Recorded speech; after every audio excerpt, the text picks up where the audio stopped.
decided to betray us. He decided to betray PSN. Because, why? He decided to take side with the government people for appointments' sake.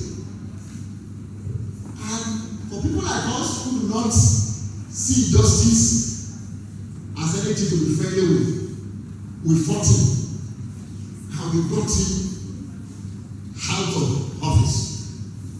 Now,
and I'm not worried. I am going to support you. I will become vice chairman at the age of 31. Just 2 years post, I just came to the state. It was okay. And lo and behold, I took it up. And to the glory of God, we served. By the time I was 34, this time we were again looking for who become PSN chairman. We couldn't get. But one day we were driving along, myself and my chairman, Mr. Ratcliffe. I went to him and said, well, you said, you are vice chairman now, can't you be chairman? I look at myself. In the midst of older people like that, I was 34. And I said, but I was not thinking of becoming president chairman. I want to say you're vice chairman. That's okay. All right, no worry. Let me tell my wife. If my wife approves it, then I will. Let the ladies clap for themselves. I'm very powerful. One day, one of my pastors, I'm also a pastor, so really, that I'm also interested. One of my older pastors told me that if your wife tells you that you are not going to make heaven, what should you do? If your wife tells you that you're not going to get to heaven, what should you do? You should be begging her and begging God. Don't beg God, don't beg God, don't beg, don't beg God alone. What you should do? Beg the woman, say, please let me get to heaven. Okay? It was with fear that I told my wife, we were coming back from church one evening. I said, madam, yeah, I want to become PSN chairman. So I was just looking. I just looked. All right. That was when I knew that I am one. And lo and behold, we went to the election, and I had the election, the toughest election in my life. There was nobody to do. We were begging people to come. But the moment I threw in I obtained the form to become chairman, another group came up and said, no, we will not allow this guy to be. And lo and behold, they brought up a candidate. And that was how we went to contest. But as God will have it, I won the election with 34 against 3. That is what only one votes. You welcome, sir.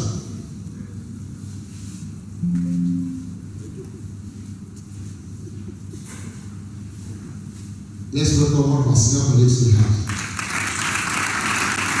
The past chairman of the PSN of his state. You welcome, sir.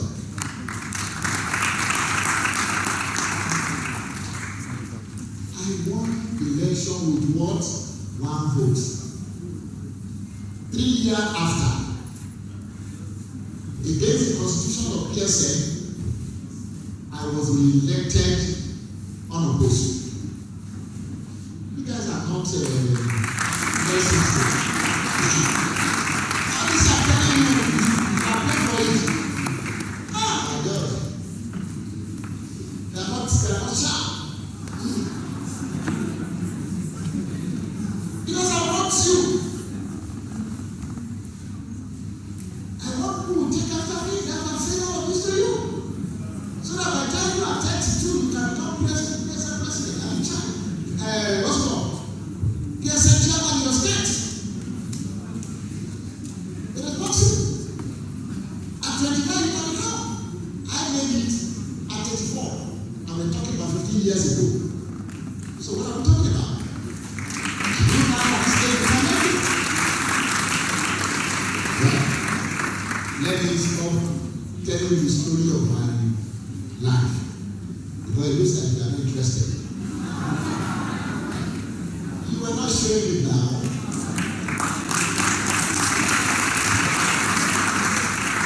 That's the story for another day. Well, I want to thank especially the past president for bringing me here. I told you I am one of you. I was one of you here. 1996 of the first meeting. By God's grace, I received after my chairmanship of president, and by God's grace also served the largest PSN society as national chairman of the Association of Community Managers.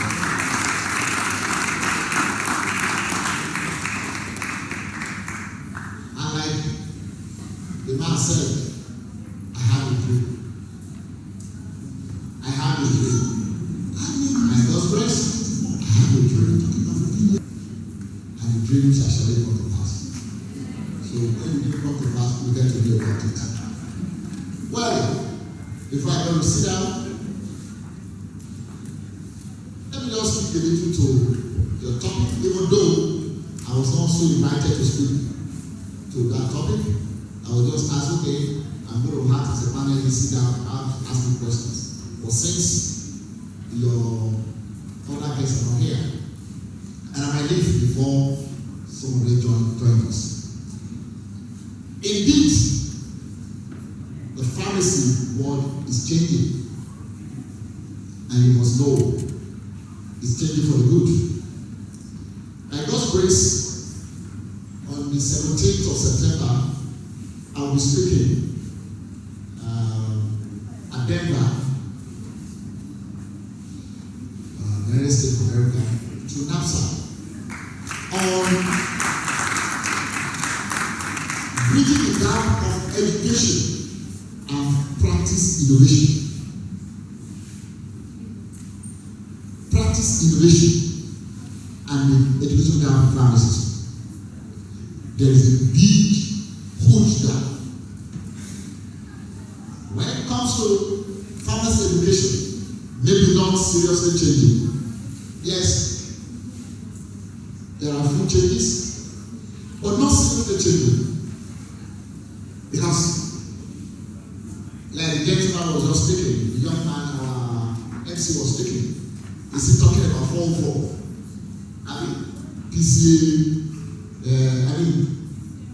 this year, which one? I will put it down. PCF forward. You are speaking about that was 404. Are you on PCG? Are you speaking it? It's 4-1 and 4-2. Eh? Which one is it? Which one is it? still doing it.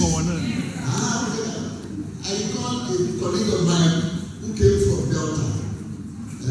Got invited when we wanted to write an exam of OWA.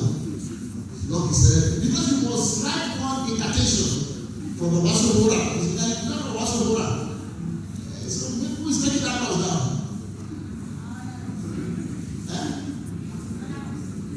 PCG4, how is the one? Not Sobora. You must write incantation of Wasabora. And God said,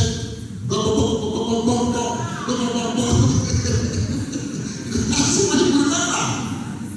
You see? So what am I saying? Maybe not too many things is changing about pharmacy education. Yes, right. But when it comes to practice, much is changing. Much. The practice, the serious practice innovation.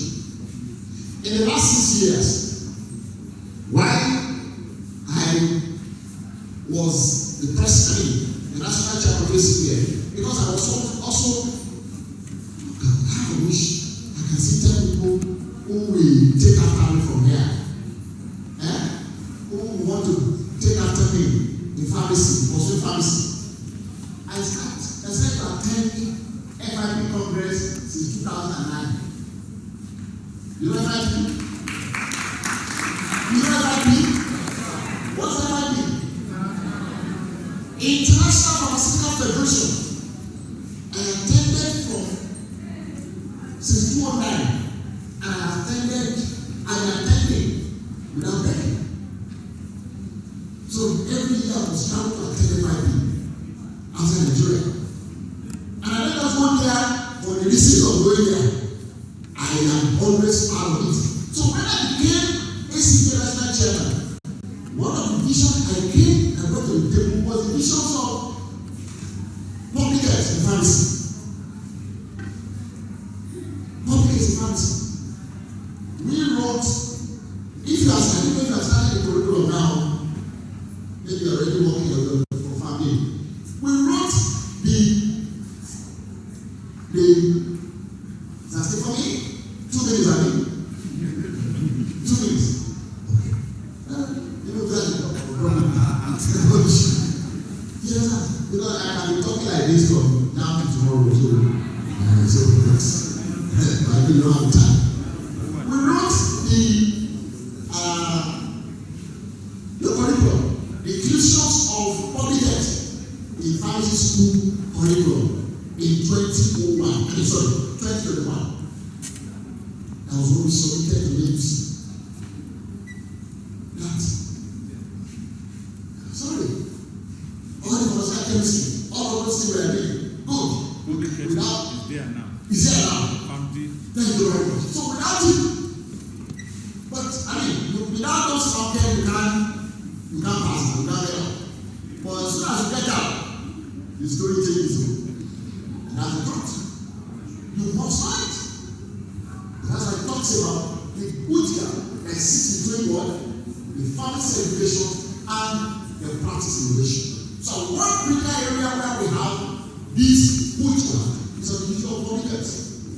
Today, I am a certified vaccinator and I've trained and certified over 700 pharmacists.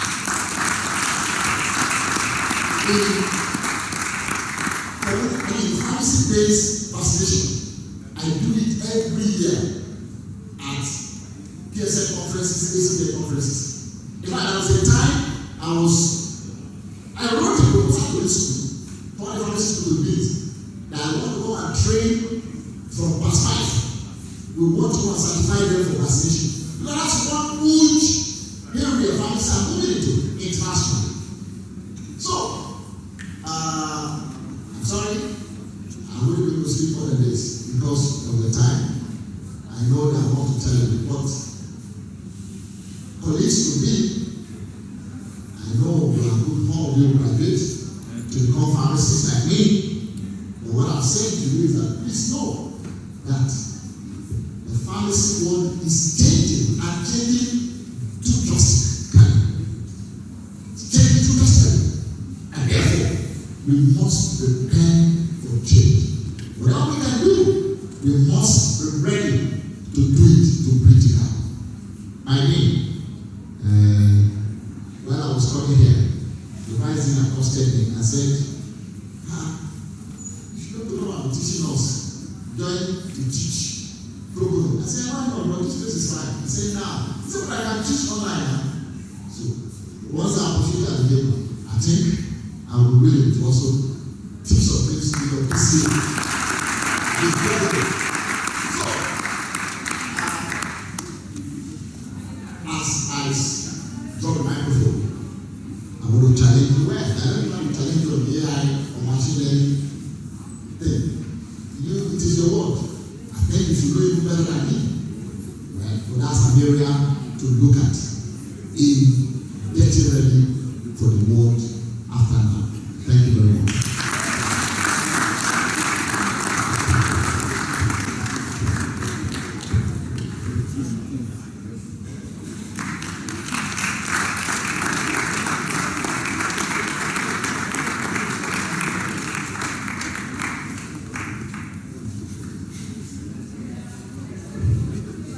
On-site distinguished audience present, please let's give a resounding round of applause for Dr. Samuel Oluwa Adekola. That was a wonderful charge. Before I do the next thing, while Dr. Samuel was addressing us, we had the distinguished presence of our noble and highly revered lecturers. On that means, on-site with a clapping ovation, I would want us to welcome into this auditorium the presence of our distinguished lecturer, the person of Dr. Ile-Ife from the Department of Engineering.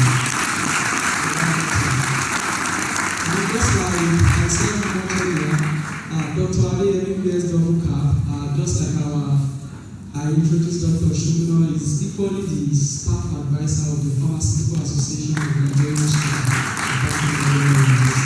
Thank you for joining us, sir.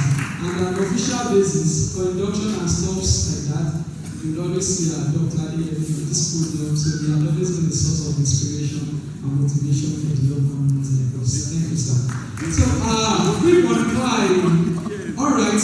Also, while the speech was ongoing, we had a distinguished presence of pharmacist Kayode Adetono, who happens to be the past chairman of the Pharmaceutical Society of Nigeria, Osun State Chapter, representing the PSC President. Thank you very much. All right, before I move on to the next section of the program, I want us to do a recap of what we've learned from Dr. Samuel's section. So I need just 30 persons. There's a gift for that. A quick one. Just walk up to this podium. All right. Let's give them a round of applause. Please step up to the stage. It is not enough to learn. It is more important to revise and to do a recap of what we've learned. I need one more person. Anyone from this angle? Hello.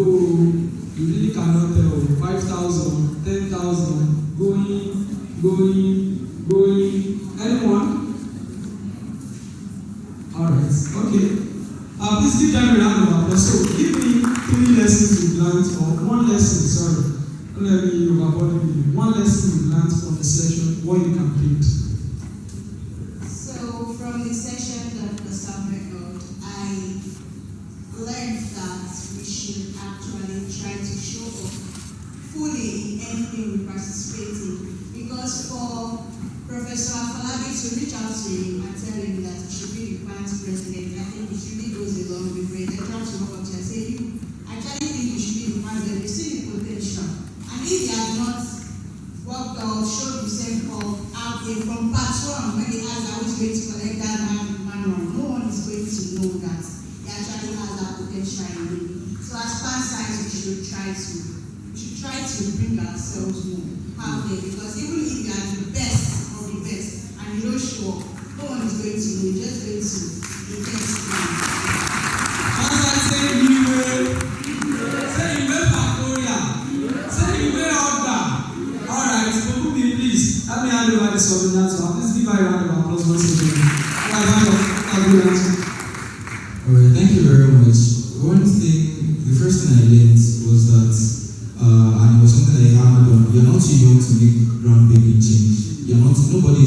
make groundbreaking change. And another thing is that they say that a moving man will always meet his rock. So if you don't position yourself in such a place where you can see opportunities, the opportunities will find you, you will not get them even if you are very good. So that's one thing that I've learned, that you should position yourself in places where you will find opportunities and good things that will come to you. What's the idea? You don't want to tell me. Alright, let's give you a round of applause. Please, I'm doing the necessary something now. Thank you very much. So, you said you gave a promise. Okay, but the cost of it, you also said maybe 5,000. Oh, okay, I just want to help you. So 5,000 for each of them.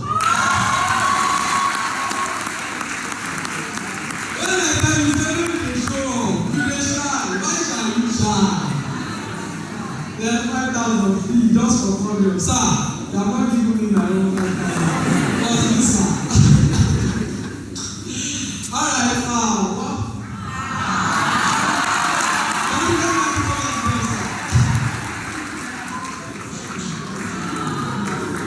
See, they are saying a closed mouth is a closed mouth. When you come, you don't fall. One thing that characterizes us as pharmacists or pharmacists in training is the fact that we are always confident. Oh, I forgot to introduce myself. So far so good. Before I do that, I've been informed of the distinguished presence of one of our lecturers as well. His fansight with a clapping ovation, let's give one of the presence of Professor Ile-Ife.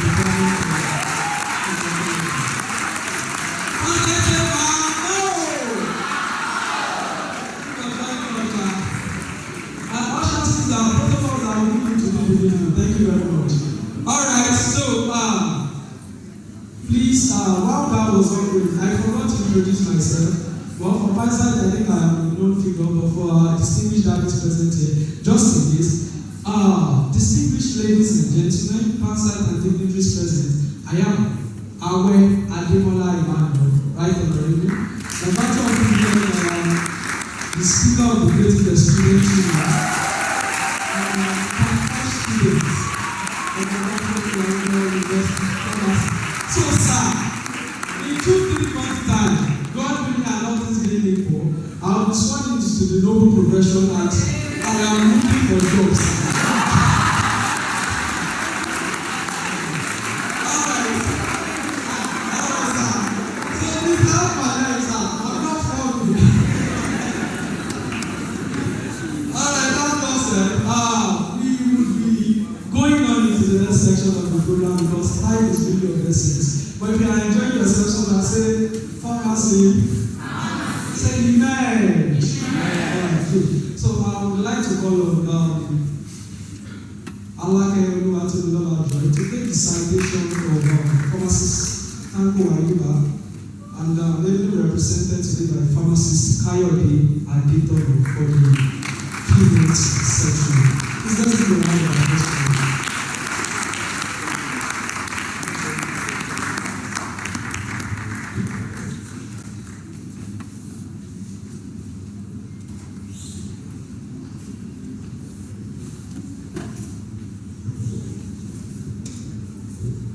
Ladies and gentlemen, pharmacist Tanko is ably represented by pharmacist Kayode Adetono.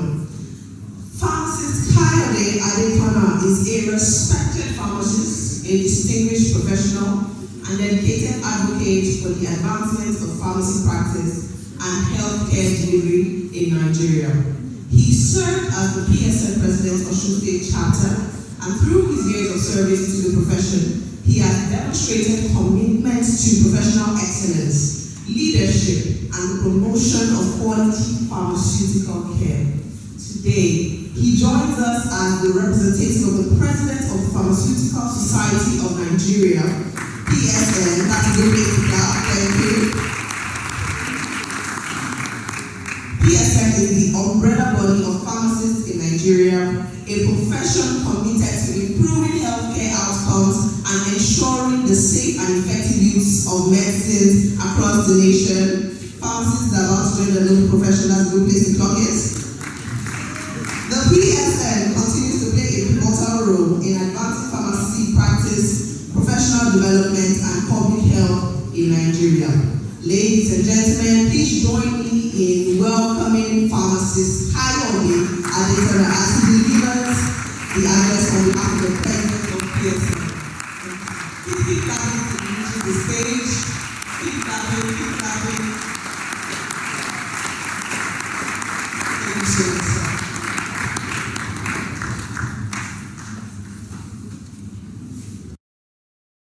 Nigerian students.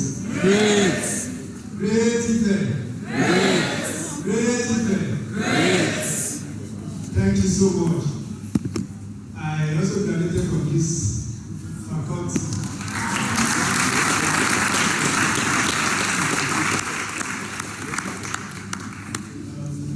I graduated from this faculty in the year 1992.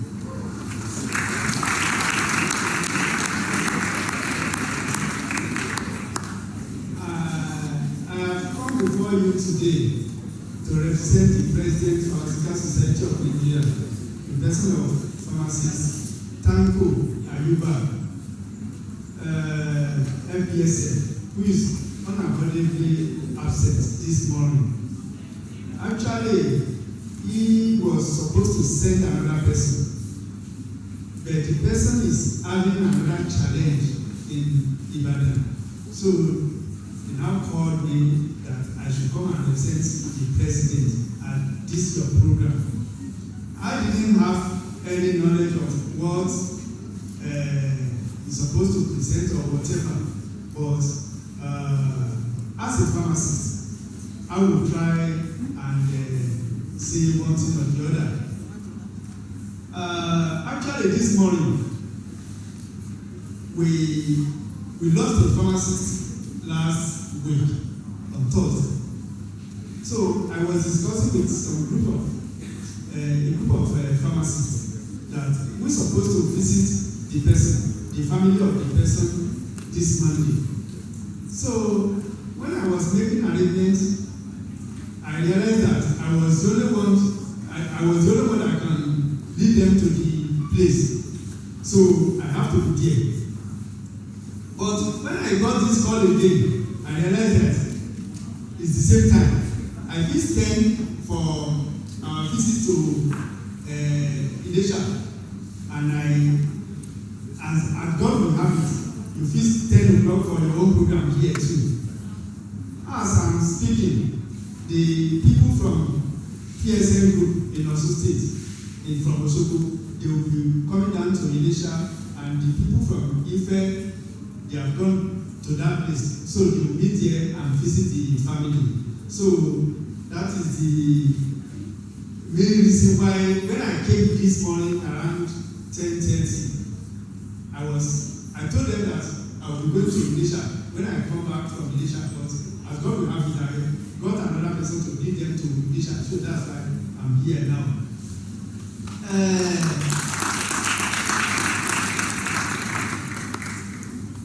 We are talking of pharmacy in a changing world.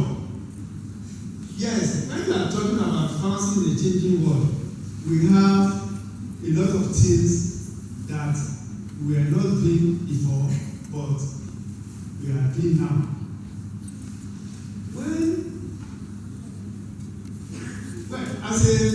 As a pharmacist, once you graduate, I will encourage you to be a pharmacist of good standing. Do you know how you can be a pharmacist of good standing? Okay? If you want to be a pharmacist of good standing, you must be a pharmacist of good standing in your profession as well as in your profession body. That's pharmaceutical society. You become a member of pharmaceutical society as well as becoming a member of any of the technical group. We have different technical groups. You can just join any of the technical groups. Depends on your interest. There are some other pharmacists that are really interested in some other things that are not really pharmacy. We have people working in MTN, Glo, Airtel,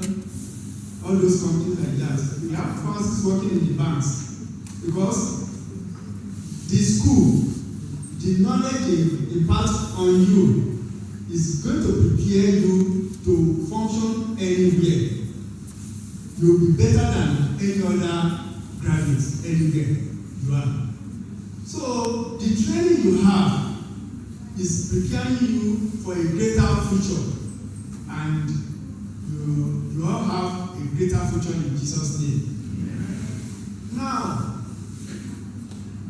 as a pharmacist, you must know that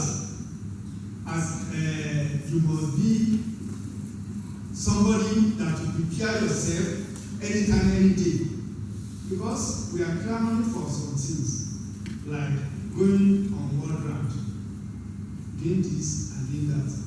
Before you can do all those, you have to be somebody that have good knowledge.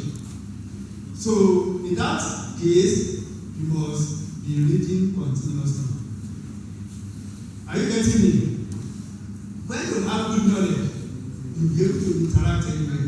You'll be able to discuss anything in pharmacy or healthcare. Now, to be a pharmacist of good standing, you must continue to register as a pharmacist from the day you finish. Are you getting me? When you are finishing, they will give you some forms to submit, to fill and submit. You are starting. When you submit those forms, you go and start your internship. When you start your internship, within 6 weeks of your internship, you submit another form to Pharmacy Council of Nigeria. As you submit those forms, by the time you are finishing your internship, you submit some other forms. As you are submitting those forms, you are also expected to pay your dues. The submission of the forms will make you to be a good pharmacist of good standing and PCN, with PCN.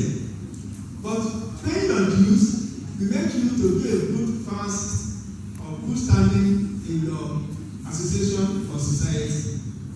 So I will encourage you to do the necessary thing at the right time, so that you'll be a good pharmacist in the first instance. Now, pertaining to what we do, so many things have changed. We have a situation whereby these days you have so many things like individualized compounding. In the early days, we do compounding, general compounding, like we do compounding for maybe you prepare like 10 liters of a particular drug. Let me make for example, you can prepare cough syrup, you can prepare mismark. You saw so many things like that. But these days, there are some units, especially, let me talk about the teaching hospital. There are some units that were not there when we graduated. Like oncology, not oncology. We have a cardiology in pediatrics. If you look at the drugs, there is no drug from the companies that are made to target the pediatrics. And these are the drugs we'll be using to treat the pediatrics. When I talk about pediatrics, I hope you know the meaning of pediatrics. Those are the children. If you are going to give adult tablets to children, how are you going to do it? It's only by compounding that you can give. The doctor will write a dose, a particular dose. The doctor will give the dose to you. Okay, compound this thing for these patients. You must know what to do to prepare a suitable drug that will be acceptable to the patient. When I talk of acceptability, I mean the the patient must be able to take it without any challenge. Let me give you an instance. There was a time somebody compounded a drug for a patient. The patient was just throwing it. The doctor now said, I was really happy. When you get a compound, when you get a drug from some units, outside this state, because we have patients that will come from different states, Edo State, Delta State, Ogun State, Lagos State, to Osun State to get their drugs. When you now get, okay, what is it? What is the challenge? Why is the patient not using the other drug compounded elsewhere, but he's taking the drug compounded somewhere else? So you need to know how to do the compounding to be suitable for the patient, because it must be palatable. When you are thinking of preparing the drug, you must make sure that everything you do, you don't make any mistake, and then you get an acceptable drug for the patient. So that is the only reason why how a patient will be able to take compounding from one person and will not take compounding from another person. Because if you take a drug now and scratches the throat of the patient may be throwing it up. Or if the drug is very bitter, we have a lot of, most of the tablets that you use, they are very bitter. If you don't mask the taste well, the patient will not take it. You know, children with different heart conditions, and they must be on the drugs until when they are going to do the surgery. So you must learn the art of this compounding. You must know. So in these days, we do individualized compounding for different patients. So you can't say, I will compound sildenafil now. I will compound sildenafil for 10 patients at maybe you compound like 10 liters. No, you can't do that. You compound whatever each patient will need. So that's what I mean by individualized compounding. So that the things that we do now, then majority of the things that we do, you have to go back to continuous reading. You must engage yourself, and then when there are challenges, we have a way of asking one another the problem, one way or the other.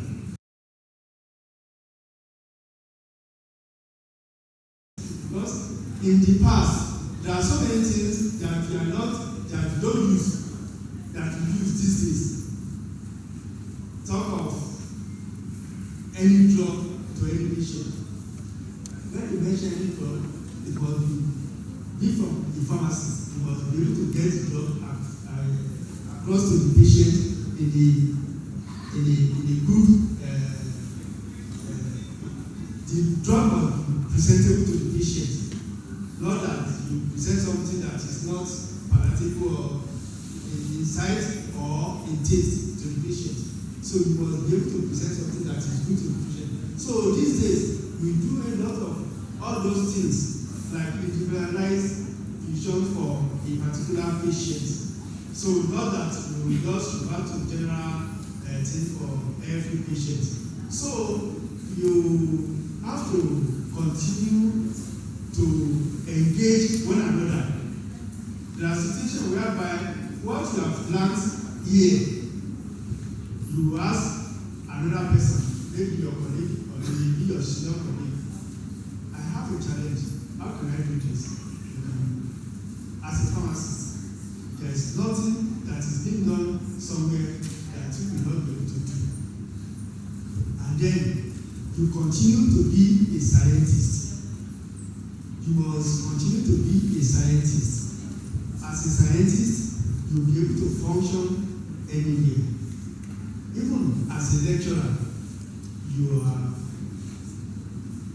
a scientist, number one for the scientist, because one thing is you must learn so many things apart from if you are a lecturer now, you must learn so many things apart from what you are going to teach to students, because there are times students even have knowledge of some things more than the age of AI now.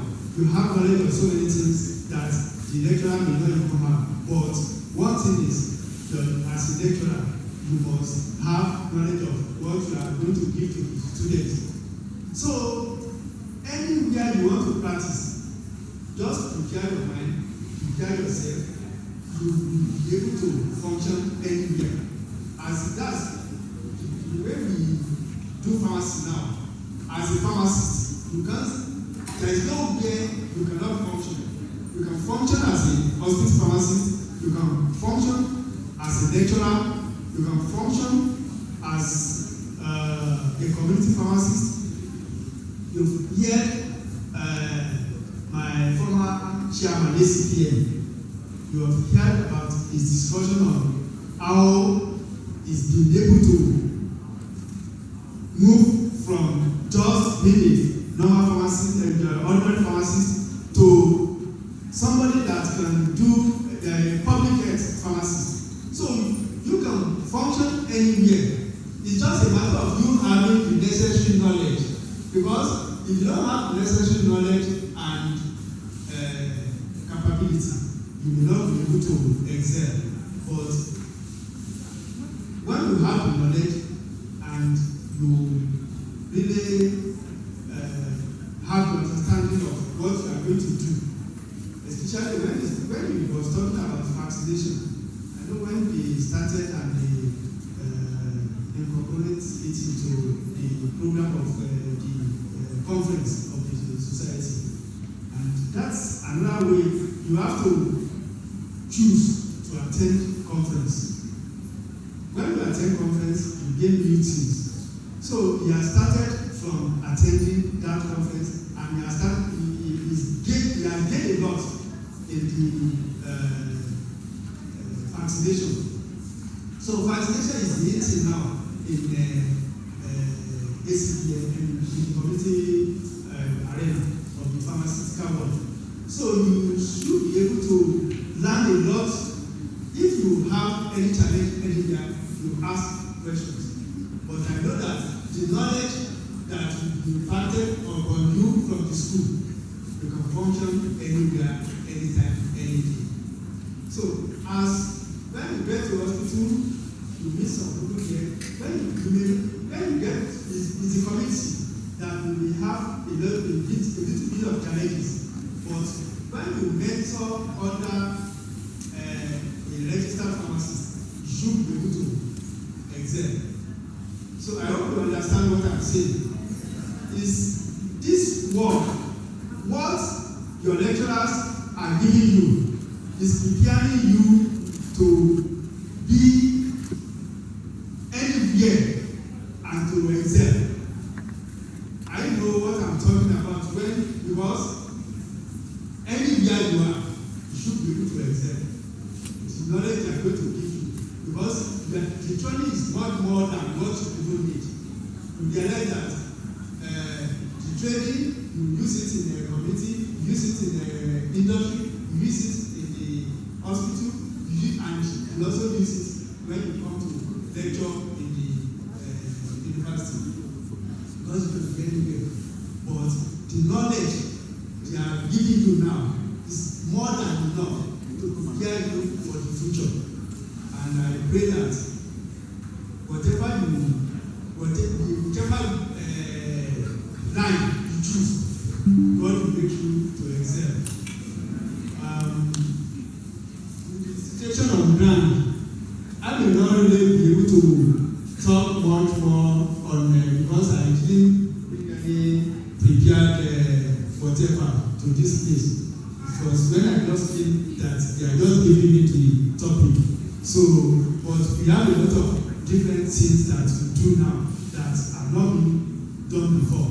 So, and whatever you do, we should be able to help one another. Thank you so much.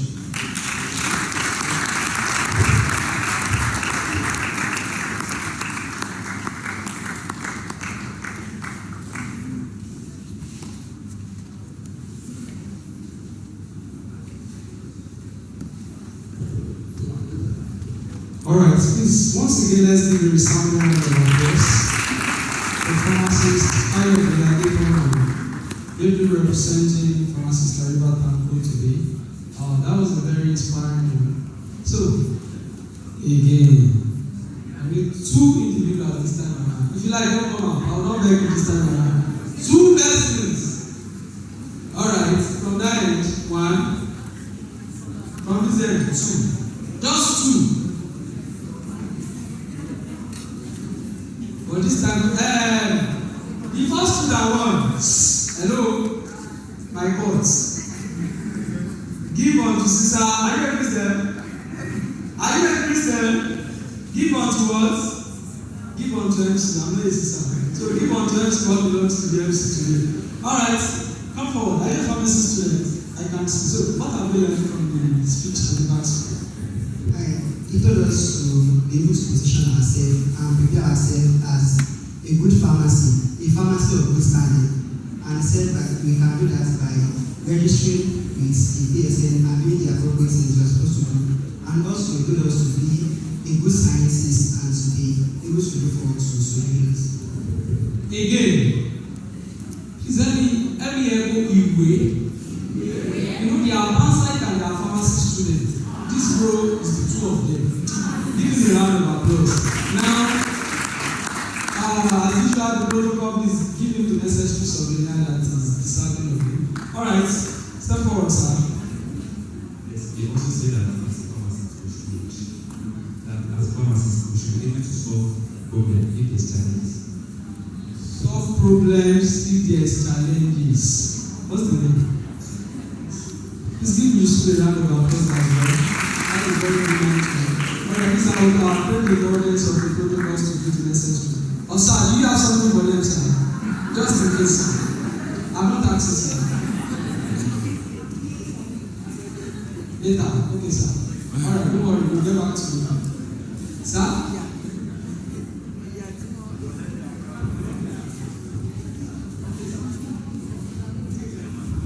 Alright, so, please remind me, we'll be submitting 3 candidates. 1, 2, 3. 1, 2, 3. Alright. So we're about to say, we don't have to for reading or reading or to back in complete that yourself. While that was ongoing, we had some of our distinguished lecturers joining us as well. And it is with great delight and a sense of honor that I would like to introduce the head of the department from our conference, the son of Dr. Thank you for being with us, sir. Let's not go I tell you pass. I tell you down the pharmacy. Please, if there's any of our lecturers that have joined us, please let me know in time. Yeah, that all said, there's a saying that you give honors to whom honor is due unto. Behind this scenery and the glamour we are seeing, there have been series of preparation and there are some set of people who have entrusted with the mandate to actually steer the bus. While the president had actually come forward to give a speech, we ought to know that behind 2 good heads, they say they are better off one. And we have a working team that we can't but introduce them. So real quick, you know how we do it in the creative way. The moment I mention you, you just and of the greatest mindset and of the greatest whichever one you choose. So I would like to acknowledge and introduce the president of the vice president of Pharmaceutical Association of the Brilliant Council, the person of Gloria Settlements. Introduce yourself, ma'am. Alright, she's a shy person. In view of that, I would like to acknowledge the presence of Joe Obi that calls himself O2, the person of General Secretary of Pastor. Please make hands together for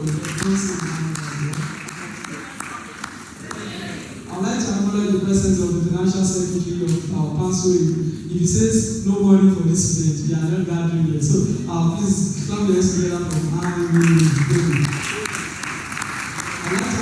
presence of the treasurer of Pastor as well, the person of Oluwabuku. Sorry, I'm forgetting the song. Alright. In lieu of that, I would equally like to acknowledge the presence of the Director of Socials. One, sorry, I forgot your name. Indigo. Alright, so real quick, I would equally like to acknowledge the presence of the Director of Socials, Dabilola. Please. And I can see they were efficient and they were working Liberian right there. So I would like to acknowledge the presence of Samson. Thank you very much. And the public relation officer is equally up and going, trying to send the update and trying to person of the Director of Sport. I'm still coming to him, sir. Because he knows he has to give us the fancy, so I'm coming to him specially. Wherever you are, it's just okay, it's not a very current. I'd like to especially acknowledge the presence of the Director of Sport in person of they call it tension. Can you just introduce him? Can you just read the hands? There's a yoke upon you, and you have to fulfill it. Compound 25 was going to pass it. Okay? Do we all agree? No. Now you dey read for us. See, we are not Shalina, and we are coming for the past. Now when we know what will happen, ever before. Now, going forward, I'd like to acknowledge all class reps, part-time class rep in the house, please. Wait a minute. All right, thank you for spending the course of the class. Part-2 class rep as well. The men are the female class rep. All right, the people will send you. How is it going? What part is not stopping you? I've sang your song before you. I've sang the song before you came in. I'd like to acknowledge the presence of the part-3 class reps as well. Part-3 class reps. Surprise. Where's the female class rep? She's outside. Oh, okay. Good. Okay, and now to the penultimate class. They said advance the second class. Yes or no? Alright. To the penultimate class in the pharmacy, the class reps. Can we have the class reps on behalf of the okay, I said it. They don't know. I said it. Sir, they did not come.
like to acknowledge arrival at this president of one of our students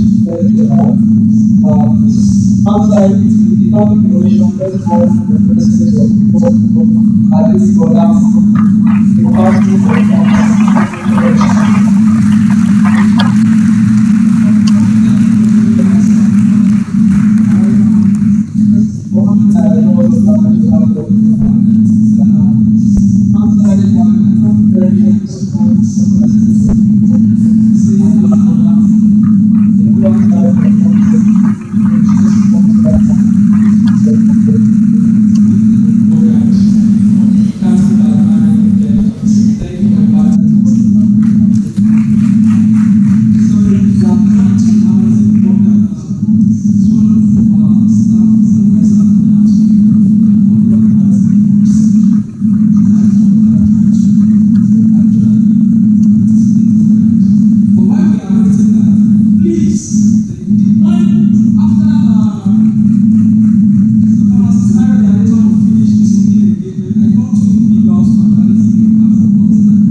Well,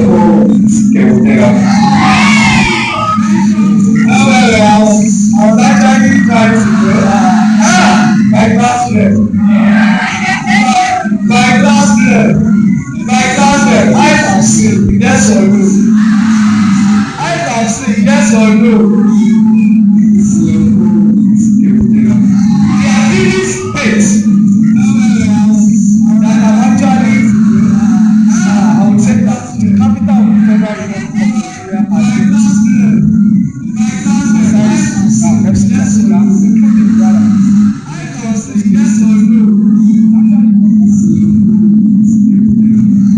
We have Lagos, we have Calabar.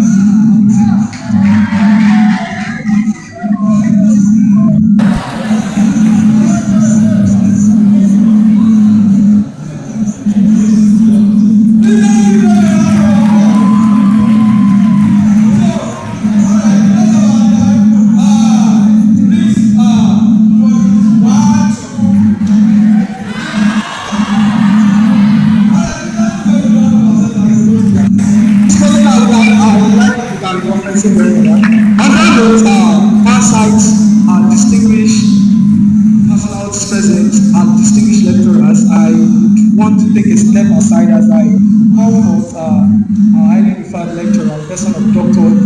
Ile-Ife for the magazine launch section. So I would like to let that go first. Yeah? We still go for this class. I want to take a step aside as I call forth our highly referred lecturer, person of Dr. Ile-Ife for the magazine launch section. He said you better clap for what? I am not the chosen. I am not the which way is my own. Okay. I almost said praise the Lord. So when I was holding microphone around this time yesterday, it's praise the Lord I was saying. I was almost saying it again. Yes, and last time part 5, I thought you were a politician. Because the third state is not FCT. FCT is not a state. The third state that has been the capital of Nigeria is my own state. That's Kogi State. Local Kogi State. So, it's very okay. 60. That's okay. 2/3. Well, that's if it is TCA 401. You will just be managing to pass. Thank you very much. Well, I'm now impressed. Maybe I can talk now because the attendance I saw when I first came was not impressive. But at least clap for yourself. Because there's no way you could have brought these people who are very busy on their own to Adekola, to bring him all the way from Ondo State to be here, leaving so many corporations cannot assignments here. So to be here and you are finding it difficult. In fact, the thing we were talking outside, it was almost like, why did we give you lecture 3 hours? So that I hope we'll miss tenor, we not put the other tenor. Have you done election? You have not. So don't put them into trouble. So that next year they'll be able to give lecture 3 hours. So once again, please let me appreciate Dr. Adekola. Well, I'm calling my brother who is representing the president because he told you the story. Like everything just arranged his presence here. So he's here physically now, and I think he's spiritually at Ile-Ife, at Osogbo, just coordinating everything. Please, we would like to welcome you. Thank you, sir. Thank you, sir. Please, a round of applause for him. Yes, and I'm seeing what is being for me that we are developing at this formative presence here. EMERGE, advancing pharmacy beyond spiritual needs. That's what we have here. And incidentally, no cheap launcher. I was not told of anyone.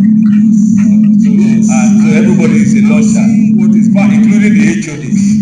And the richest department, let me tell you now, I'm speaking on behalf of the richest department is the Department of Clinical Pharmacy and Pharmacy Administration.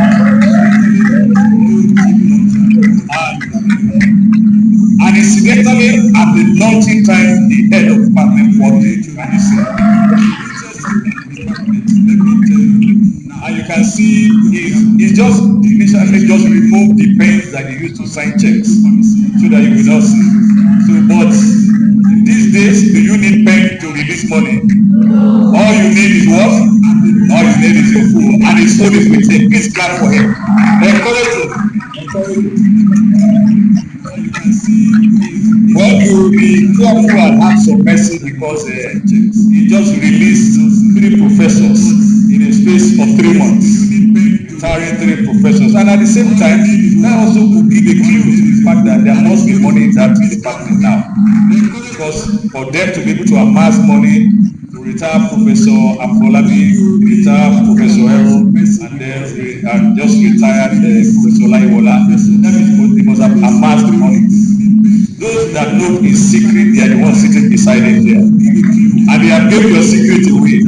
So we will take advantage of that secret. So the department, HODs, incidentally, you are very powerful because you brought 3 heads of department here, seated here.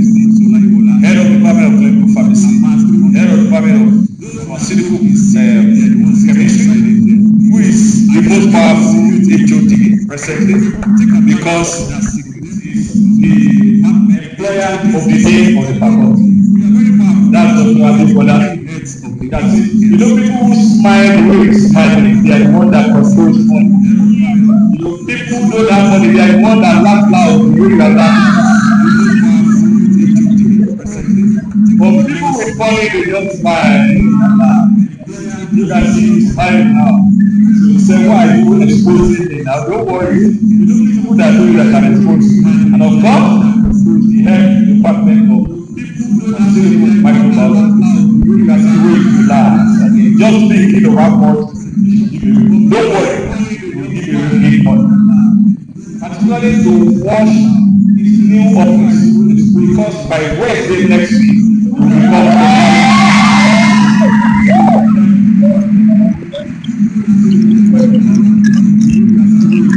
become fighting for long. I mean, yes, now you have to show that during your tenure, there will be plenty money per month for parties. Okay? And all of you will join me to say, amen. So for you back up your faith with work. Thank you very much. So I'm going to be calling to give honor to whom honor is due, to help us to launch this one. And that's calling on the President of Pharmaceutical Society of Nigeria, ably represented. Don't worry, just relax now, just relax. He's going to launch this magazine. Please, without honor and with a round of applause, please join me as we welcome. I won't call the I'm calling the name of the national, the president of Pharmaceutical Society of Nigeria. Thank you, sir.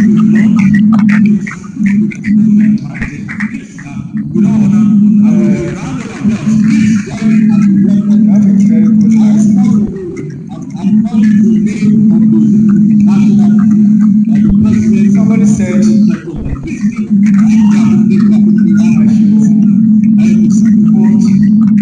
the amount I will be able to pay.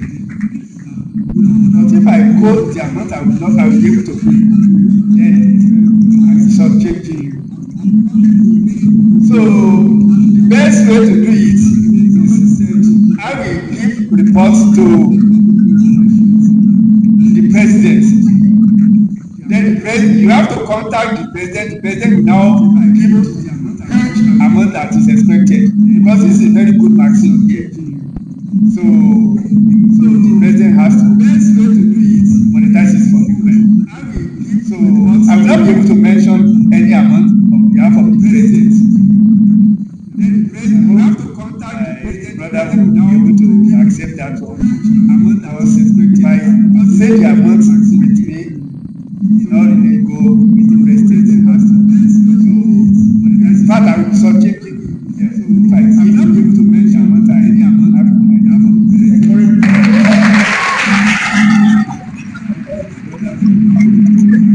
Yes. the president. Then let's come to Pharmacist Kayode and the doctor. So please, the last one, now please invite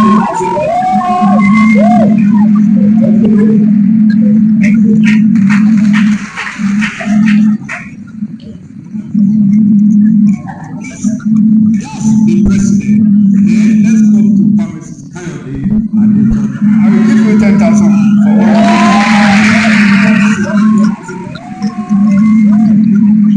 Number one, we didn't tell him he was coming here to lunch. Even to represent the president, he was just constricted into it now. And then just inviting him brought 10,000 naira out of his pocket. Please give me around 10,000. Thank you, sir. Thank you, sir. Thank you, sir. Number one, we didn't tell him he was now. Even to represent CPN, he was just the richest arm of pharmacy profession. True or false? They control everywhere. Even at our conferences, they control. If a CPN says no, anybody saying anything is just for recognition. So, and the former national chairman is here seated. In fact, even if he says I'm not giving you anything now, you will accept. You come here all the way and then knowledge of experience that they are doing. And again, having been a former president of PANS OAU. So we say in various capacities. And of course, the way he's sitting relaxed, I mean, listening to the spirit of money. Now we tell him how much is there. I have known him for many years, and he has not changed. So he has not changed. Very generous person, and he will show you that generosity. Now, please join me as we welcome Dr. Bola Samek as he comes to do the launch. Please, what are the okay? People on this side don't clap. People on this side, clap. Well, thank you very much. Very generous. And he will show you that generosity. Now, please join me as we welcome Dr. Bola Samek as he comes to the president. Please, what? Thank you very much. Different to say. I think you have to launch. In fact, the only information I have is that you don't have a panel. And I suppose that's why it was called upon earlier. I didn't know by that. Since you have started to thank you very much. Different to say. Scripture. I have no. In fact, the only information I have is authority.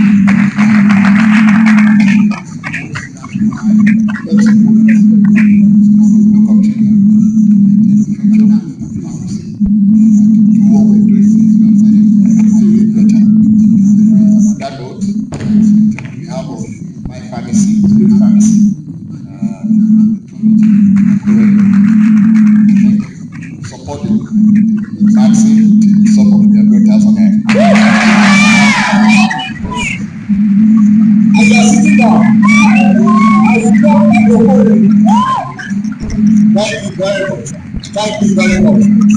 Thank you very much. Please sit down. And I hope in the next 5, 10, 20 years time that we invite you to come and launch, you won't come here and be telling us stories. You hear? Because if he has, after so many years and is giving this money without notification, without plan, he didn't need to contact the account clerk. Yeah. So please, another round of applause. Thank you very much. Thank you very much. Now, I've just sensitized my spirit now. My spirit said I should leave the richest department to make it the last. So I'm going to call the contact the account clerk. Someone is trying to harass me with his eyeballs. No, I'm well fortified for this assignment. So please, join me as we welcome the incoming Vice Dean.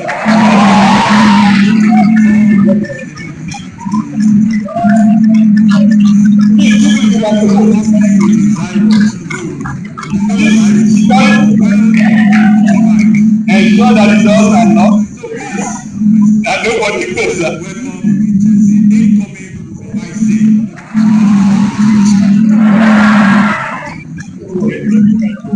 I know you said you are leaving the richest department for which department? So it means that we don't have money, we are poorest. Is that what you are saying? I know. No possible now. You said you are leaving richest school for which department you are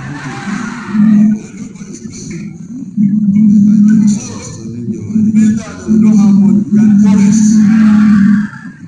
Is that what you are saying?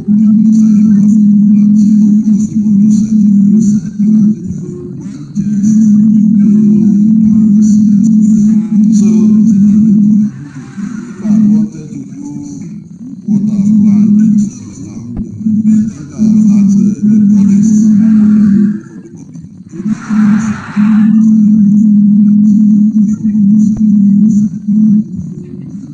I would have just calculated everything and given the amount so that but not to waste your time. No, we are not rich. Like she said, yes, but I will try as much as possible.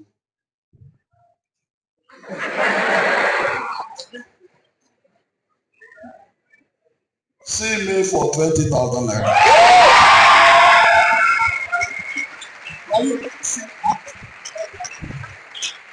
I have known him for decades now. Thank God you didn't disappoint me. Please give him another round of applause. He wants to block the road around Gbọ̀ngàn, and I told him the Oba of my town is Olufi of Gbọ̀ngàn's classmate at BY. And so I will just go to the Oba of my town to talk to his friend so that they will open it. Please give the Department of Microbiology. And if microbiology can be macroscopically like this, you can imagine. So you can just imagine what farm came with all the macrolites that they have. So please don't disappoint the name, or else we will call him. So please help me welcome HOD Department of Pharmaceutical for his own country. No, if you don't want to leave that place, we have microphone there. So, you know, big people, they don't like to walk around. Thank you, HOD. Microscope. Who is the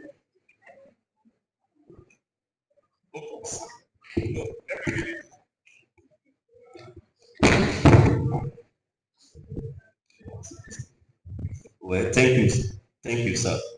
Well, whatever we are doing now, I know, we understand, we are not doing it because of one department. Because we also need money to even support our department.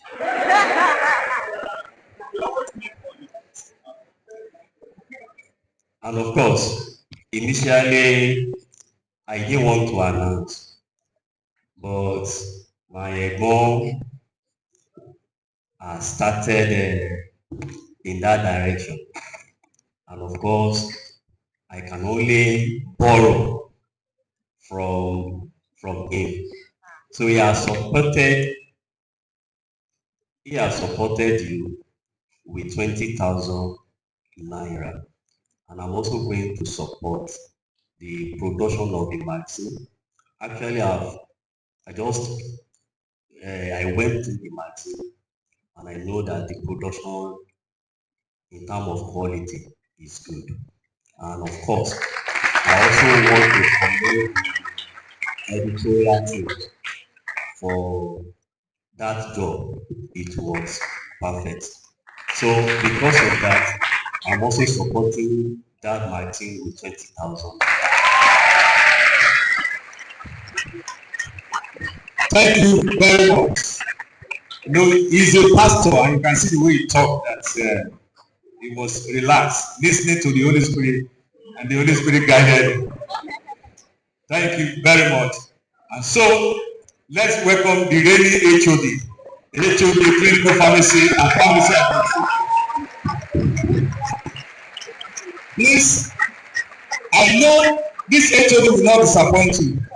Because majority of you are his boys and his girls.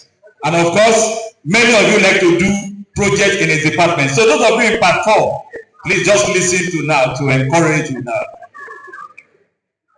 Okay, so I think the first thing, thank you very much, sir. The first thing I will say is that I'm not going to deny that we are the richest part.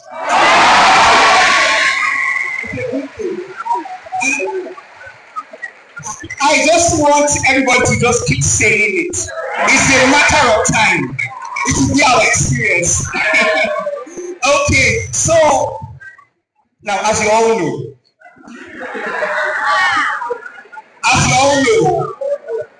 we have had a lot of events in the past 3 months. I mean, we're doing a little bit of calculations, almost 4 million naira in the past 3 months, and we have 2 major events coming up on Wednesday and Thursday. Maybe this is just my invitation to everyone. We're having a program on Thursday. That's the main event. And we're going to be having the journal launch, book launch. We're also going to be honoring the 3 professors during that program. We're also having celebrating 6th anniversary of the university with a quiz competition from some secondary schools around us. So it's going to be very interesting.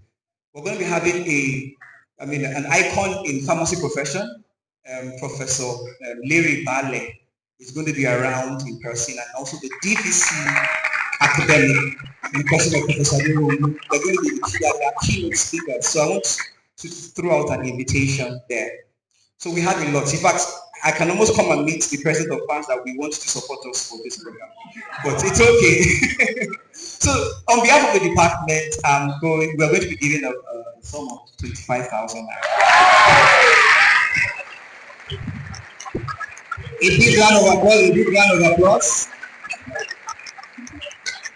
And in case you don't know, I started my academic job with the Department of Clinical Pharmacy and Pharmacy Administration. My HOD then was Dr. Bolaji, now retired Professor Bolaji, for 4th semester. 2nd semester, Professor Oyeji from FarmCare.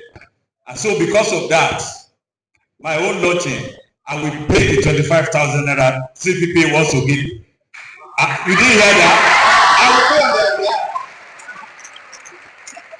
them. In fact, I happen to be the first intern in that department. So it's a honor to pay that on behalf of the department. So, and of course, to honor my mentor, Professor Emo. It's the same Professor Emo who brought me there that also took me to pharmacology. It's not his fault. It was because there was no postgraduate program in CPPA there. Thank you very much, sir. So please, part 5 class rep, come, just come. You don't know what I'm calling you for. I said come, you are free. Part 4 class rep. Where is the female? Bigis. Bigis is there and you are saying he's not here. So what if I become? Part 3 rep.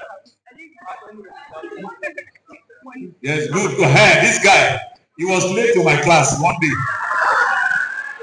And I did test because he was late. So next time, part 2. I hope you have been well trained now. Okay. Then part 1. Where is he?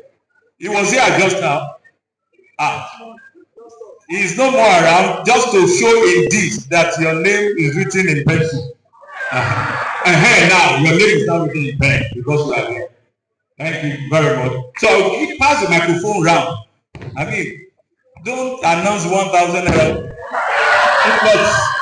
If not, we will remove you as class rep here. Now. So, okay? So, please let me expose him. He's a politician. So he has access to political money. Please, we are giving microphone. Let him. No, start with you. He's wasting our time, is he not?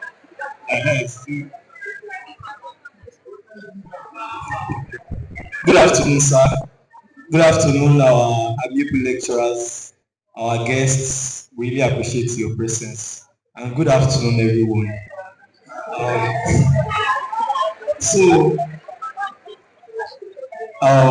I have said I need to talk to the class, but I think whatever the class decides on. Okay, on behalf of the class, the compound 25, we are going to launch the magazine with the sum of 10,000 naira.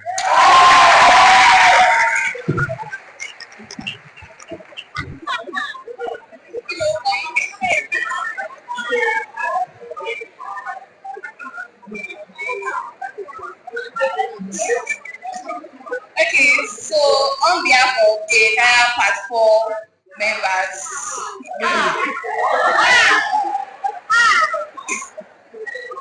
we'll see the expos.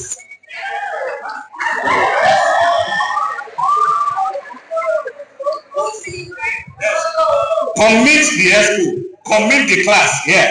And whatever she says now, anybody that does not agree in class, come and tell me the person.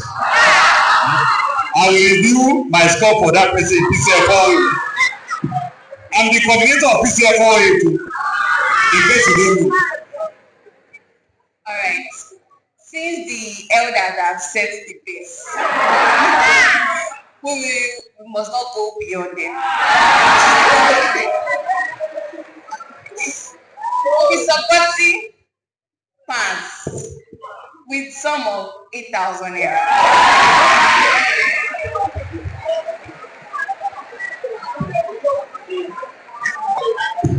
Please, I want a Part 4 student to prove to Beatrice that she's not representing a class well by adding 2,000 naira. Part 4, Part 4. Any Part 4, who is that? Let him come fast. I can't see the person you are calling out. Yes, come. They are honoring you. Fast. Dr. Adekola is looking at me and is remembering those days. That's what he used to do those days. So,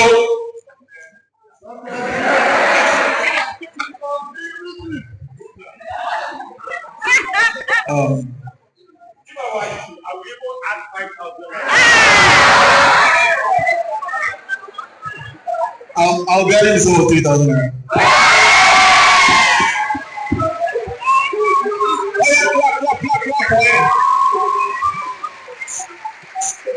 Wumi, if I were you, I would follow him now for the money. Alright, so on behalf of the 186 members of the class, I like to follow the trend of my leaders. No, they've made good examples, sir. So I'll go for we'll be contributing the sum of 7,000 naira.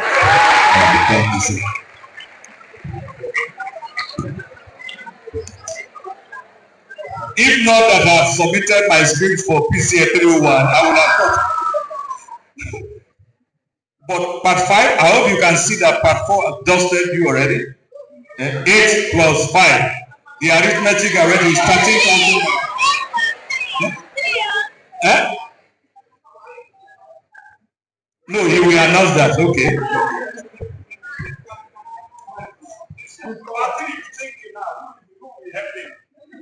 Good afternoon, everyone. On behalf of the Part 2 class, we will be supporting banks with the sum of 5,000 naira. We are all the largest class. Okay, Part 3 is the largest class.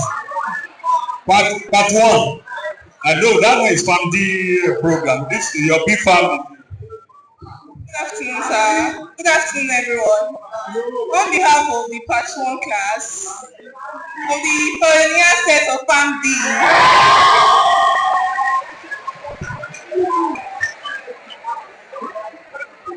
we will be supporting with the sum of 7,000 naira. Please clap for these people. Clap for them. Clap for them. So, speaker, they say you are helping this man. It's about falling. Don't let it fall. All right. In addition to what my middle class members said, on behalf of the entire union, I'll be adding the sum of 10,000 naira. I was about saying you could change your name from compound because that 10,000 was elementary. That's elements. Now someone has made you a compound. Now please clap for all of them. Clap for all of them as we go. And I hope you are taking record of all of them. By this time tomorrow, if there is any class that has not turned in the money, please let me know and I will get the day informed. So we will, by the grace of God, we will help to pay CPP 25,000 naira, and we will add another 10,000 of our own. God bless you.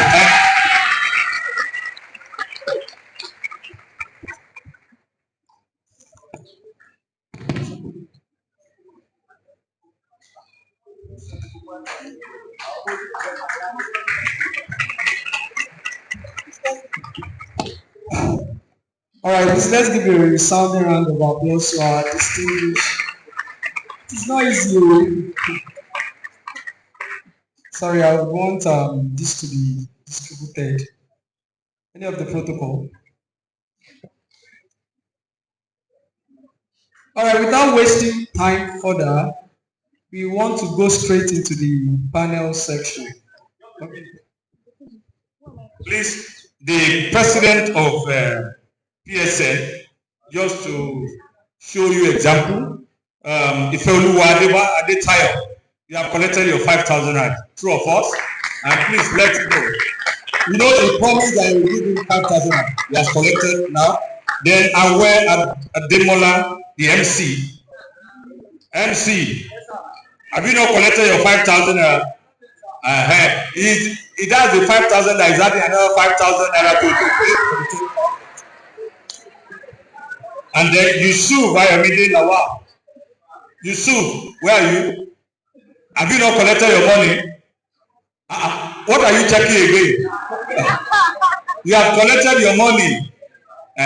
So, and of course, he has also, the president has also, our former chairman in the association has also paid the 10,000 I just promised now. Thank you very much. All right, please, once again, let's give a resounding round of applause. Before I call on my co-host to take over for the panel section, I would like to acknowledge the distinguished presence of. All right, while the launching was on, we have been able to confirm the receipt.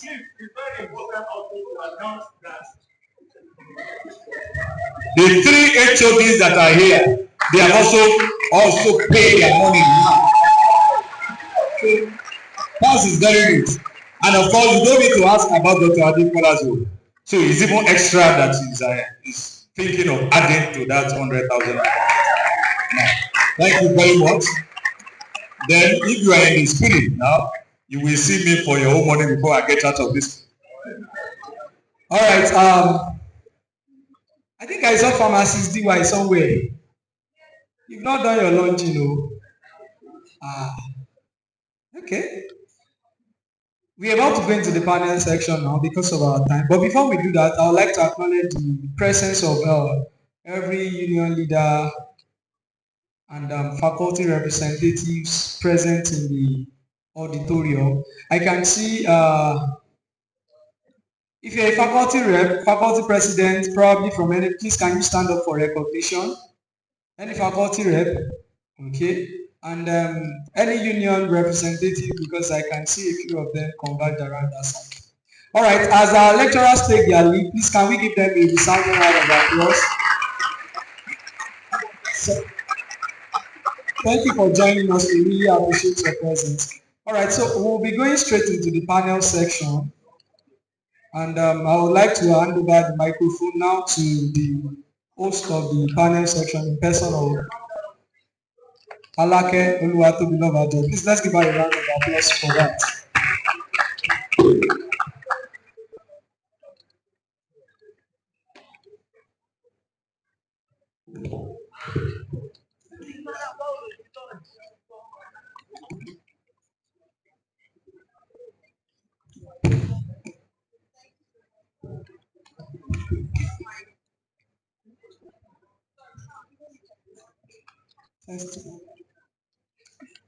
The mic did not want us to go ahead, but God has vindicated us. Thank you so much, my amiable co-host. I want us to really appreciate him because his co-host has been sitting there, he has been engaging us, and basically has done my work for me. So thank you so much. And to introduce myself again, my co-host called me Ile-Ife. I'm actually Ile-Ife Oluwatobiloba, and I'm from the Part 3 class. I'm popularly known as Coach, and it is my honor and great privilege to be the moderator for this panel session. So thank you very much. During the course of the panel session, if you have any questions, feel free to notify the protocol members or write it down. Because of our time, we might only be able to take a few questions, so the earlier you send in your questions, the better. So we have 3 amazing panelists joining us for today. And again, it is my immense pleasure to welcome them because when I was sent the citations of these panelists, I was getting heart palpitations from the class of what you know about atrial fibrillation. We are not ethicals in this room. Atrial fibrillation. They said it's for scholars, no problem. But for those that understand, because we have such seasoned speakers, people that are well versed when it comes to leadership, you know, they are just that amazing, and because of our time, I might have to crave their indulgence to shorten the citations because they are so very voluminous. So yes, so I'll be going ahead. When I introduce each of our panelists, I would need us to give them a round of applause as they come up to the stage to take their seats. Without further ado, the first person to be joining us for this panel session is no other person than our daddy. He spoke to us earlier, he took his time, and he even gifted those who were bold enough to speak on what he had taught. We have Dr. Samuel Adekola. Thank you so much, Daddy, for joining us for this panel session. Dr. Samuel Adekola is founder and CEO of His Grace Pharma Group and senior consultant on pharmaceuticals to the Ondo State government. Thank you. Keep clapping. He is the past national chairman of the Association of Community Pharmacists of Nigeria, ACPN, and former Africa representative of the International Pharmaceutical Federation, FIP, Community Pharmacy Section. He is a fellow of multiple professional bodies with over 20 years of experience driving community pharmacy growth and healthcare supply chain improvements in Nigeria. Ladies and gentlemen, Dr. Samuel Oluwaorunmipe Adekola.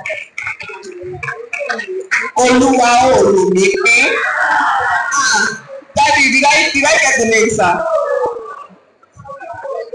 You don't want me to leave you until I get it.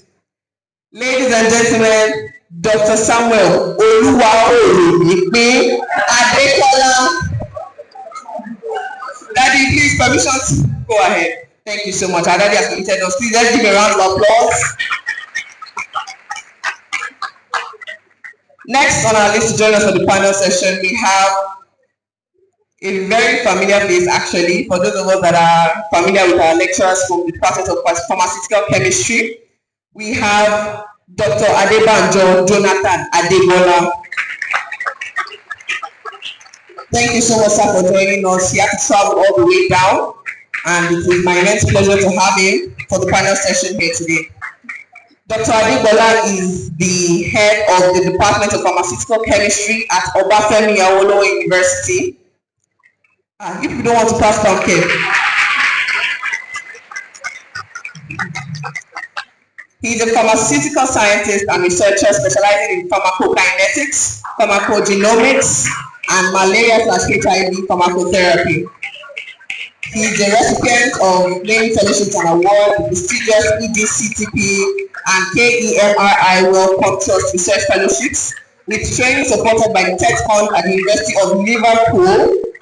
He happens to be the National Secretary of the Nigerian Association of Pharmacists in Academia, NAPA, and Fellow of the West African Postgraduate College of Pharmacists. Ladies and gentlemen, Dr. Jonathan Adegbola.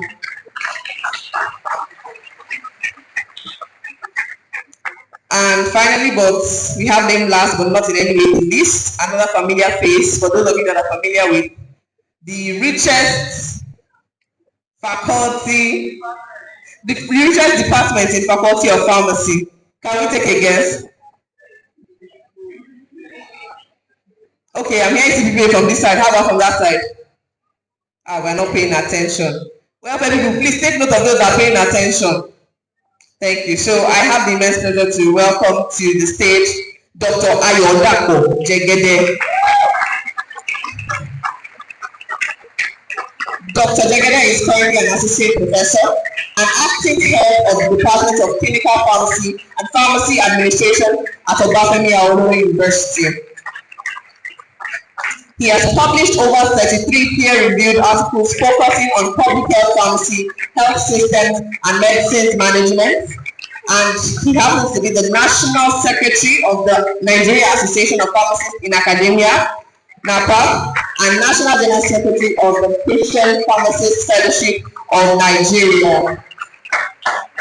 Thank you so much for joining us, Dr. Jegede. It's our pleasure to have you. So I'm going to be taking my seat now, and as I earlier said, if you have any questions during the course of the session, you may notify the protocol. Thank you so much. Okay. Sam, please, can you help me ensure that this mic is working?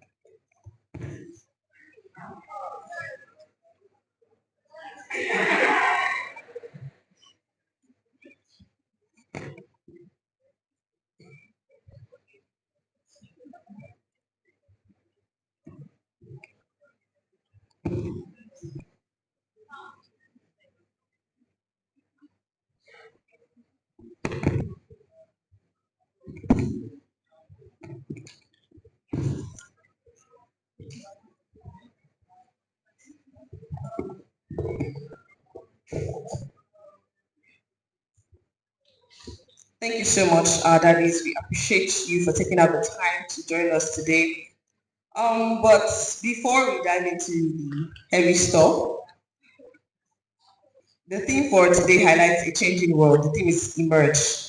And from your distinct vantage points, we have Daddy in the middle for community practice, we have pharmaceutical chemistry, we have pharmacy administration.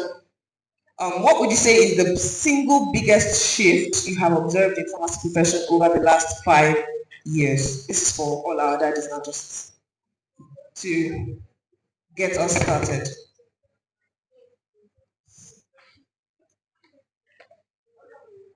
Of course, in the past few years, especially in Nigeria, the PCN gave an edict that all the schools of pharmacy should transition into the Doctor of Pharmacy degree program. So I think that must be that's a very big shift in the landscape of pharmacy profession in Nigeria. Because I can remember that as an undergraduate, my interest was actually in that transition. And my undergraduate project was around the challenges in the implementation of the Doctor of Pharmacy degree program in Nigeria. And that was maybe sometime 2008 or thereabouts, and I'm so glad that, that has come to pass. So I'll just say that. Thank you so much, sir. But now that PharmD is going to be officially known as the only program recognized pharmacists, what would happen to the PPharm graduates? Okay, now, that's a very good question, and I think it's just it's something like an answer for from my research as an undergraduate, because I reviewed quite a number of curriculums, from the one at the United States of America, the UK, at their MFAM in the UK. I did France and some other African countries. And I realized that, even for the US, when they were going to transition from their B farm to farm D, they gave a number of years. So they said before the year 2000, everybody that, had, concluded a B farm degree should do a baccalaureate program to transition into the farm D. But I think it's going to be a little bit different in Nigeria because pharmaceutical industry is a major aspect of our practice here, and I don't see BFAM phasing out completely, because I'm sure there are a lot of people that might not do the transition program to the doctor of pharmacy, but it's just good that for your generation it might be more enforced for the new people coming on board, because you have other people from other universities having the same degree. Then the other proposition is that we have colleges of pharmacy rather than faculty of pharmacy. So in the college of pharmacy, we're going to have programs like the BFAM, the PharmD. We can have a degree program in pharmacology. We can have a degree program in pharmaceutical sciences. But it's going to be a big college with several faculties. So that's so much, sir. Thank you so much for giving us some insight into that. Are we not excited to be hearing the changes that we're going to be experiencing? You are not excited? BFAM, don't be scared. Relax. He said I'm not phasing out. BFAM students, say relax. I'm here to stay. You know, that's fine. For those that wish to transition, the provisions be made for that as well. So I'll be handing over the mic to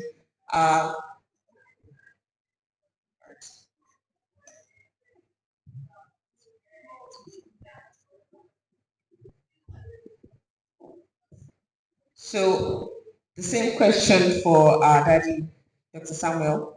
What would you say is the single biggest shift in your line of profession within the last 5 years, sir? Well, thank you very much. Just as said earlier on, I represent the practicing pharmacist, and we in the practice environment, particularly the community pharmacy, which is a window of pharmacy profession world over, because the community pharmacy represents the closest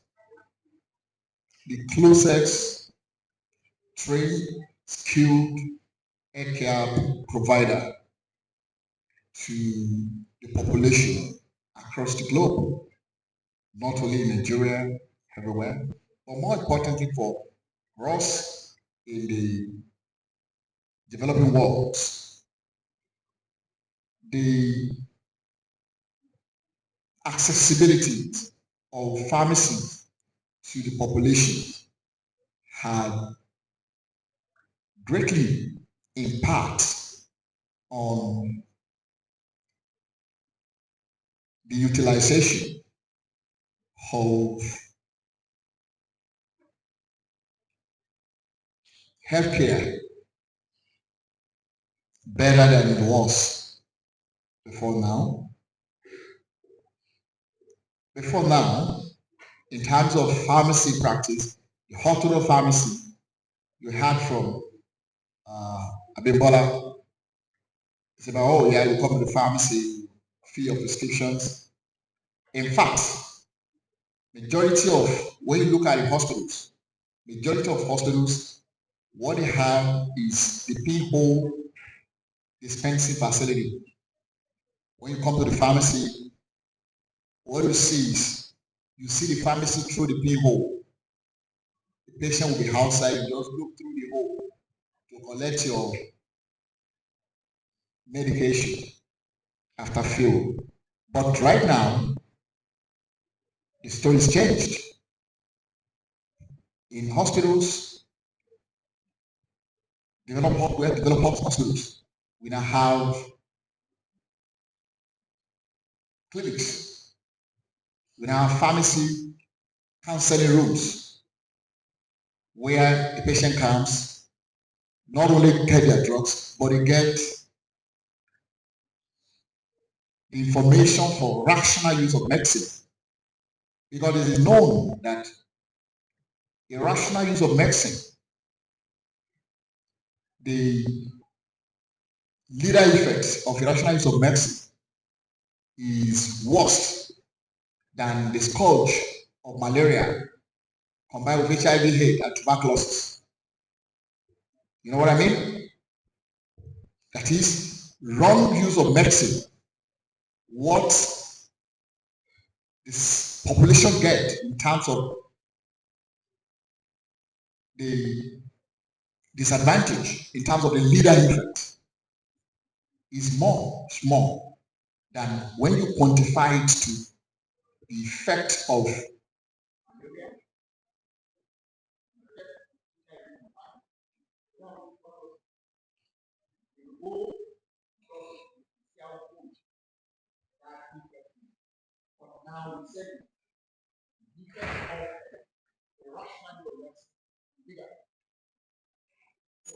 what over people are not going to understand to appreciate the role of providing rational information, drug-based information, which is central to rational use of medicine. Healthcare has become more accessible, and the role of pharmacists has been expanded. Yes. Yes, that we talk about expanding role of pharmacy beyond the regular dispensing and compounding. So that means for those listening, that means there's more room for us as we advance in time, and I think that's a good place to clap.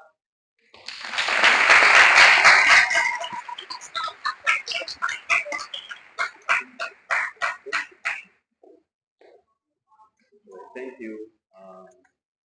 Again, let me congratulate everyone for this conference, and of course, particularly for your topic, your team, EMERGE.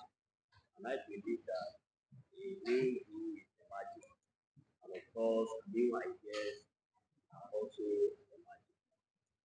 Your question is actually to look at the shift, the major shift that have led the practice of farming. And of course, Dr. Jegede has mentioned the area of practice and also the extended or expanded role for families that we now have. Let me also let us know that the environment, or just like one of our speakers has rightly put this morning, that the ecosystem, the environment is also changing to favor pharmacy practice. You can look at it, one, from the point of the government policy. When we are looking at the government policy, today we can see that pharmacy practice is being supported by federal government. In fact, if you are following the Federal Ministry of Health and you are looking at the area of presidential initiative concerning financing pharmacy business, you know that the story is not the same compared to what we used to have. And of course, even at those that are operating community pharmacy, government is being supported.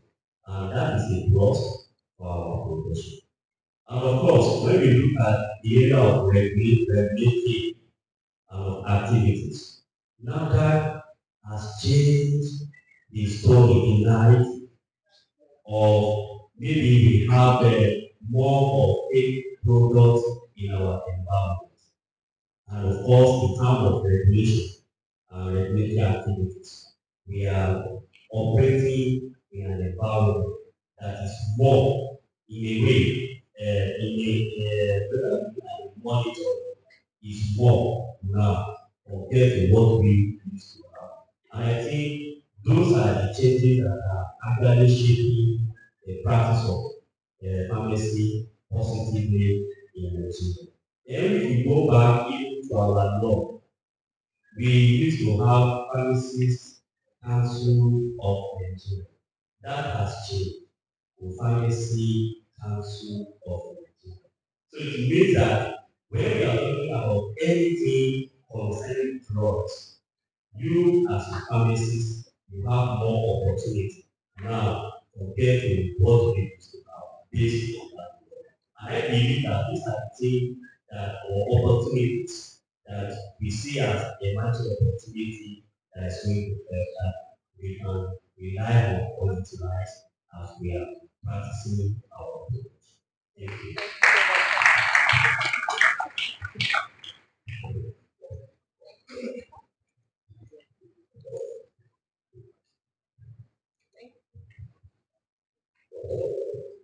Thank you so much, sir, for giving us some insights into the improved conducive environment that we now have as policies, our policies and our laws and our societies. So, now to Dr. Jacob. I think I'm going to use the things because students to students, we tend to view, the idea of coming back to teach others in this profession as a task or a bad thing. But if I just ask now, how many of us want to come back to academia? How many of us want to become professors? How many of us want to become professors in house? Okay, I can see. Our people, let's talk for them. Okay, we look to see in the next 3 to 5 years. Primarily, we just have their labels, so I don't know what they have. We need to check for them afterwards. But generally, it's not really something students look forward to have to come back. They see it as a sort of cage because they think, oh, they don't make as much money as other electronic aspects or sectors in pharmacy. So what you have to say is that, like, what would you say is the biggest misconception students have about career in academia, and what advice would you give to students that may or may not be considering it? So thank you very much. I think a lot of times students do not see the big picture. And they just think of what is lucrative, what brings a lot of money. And I think one of the greatest misconceptions will be that when you look at the career opportunities in pharmacy, perhaps academia is like at the lowest rung. Like, oh, come on, what will I be doing in academia? They're not earning much. And some people might have even inferred that they are miserable people.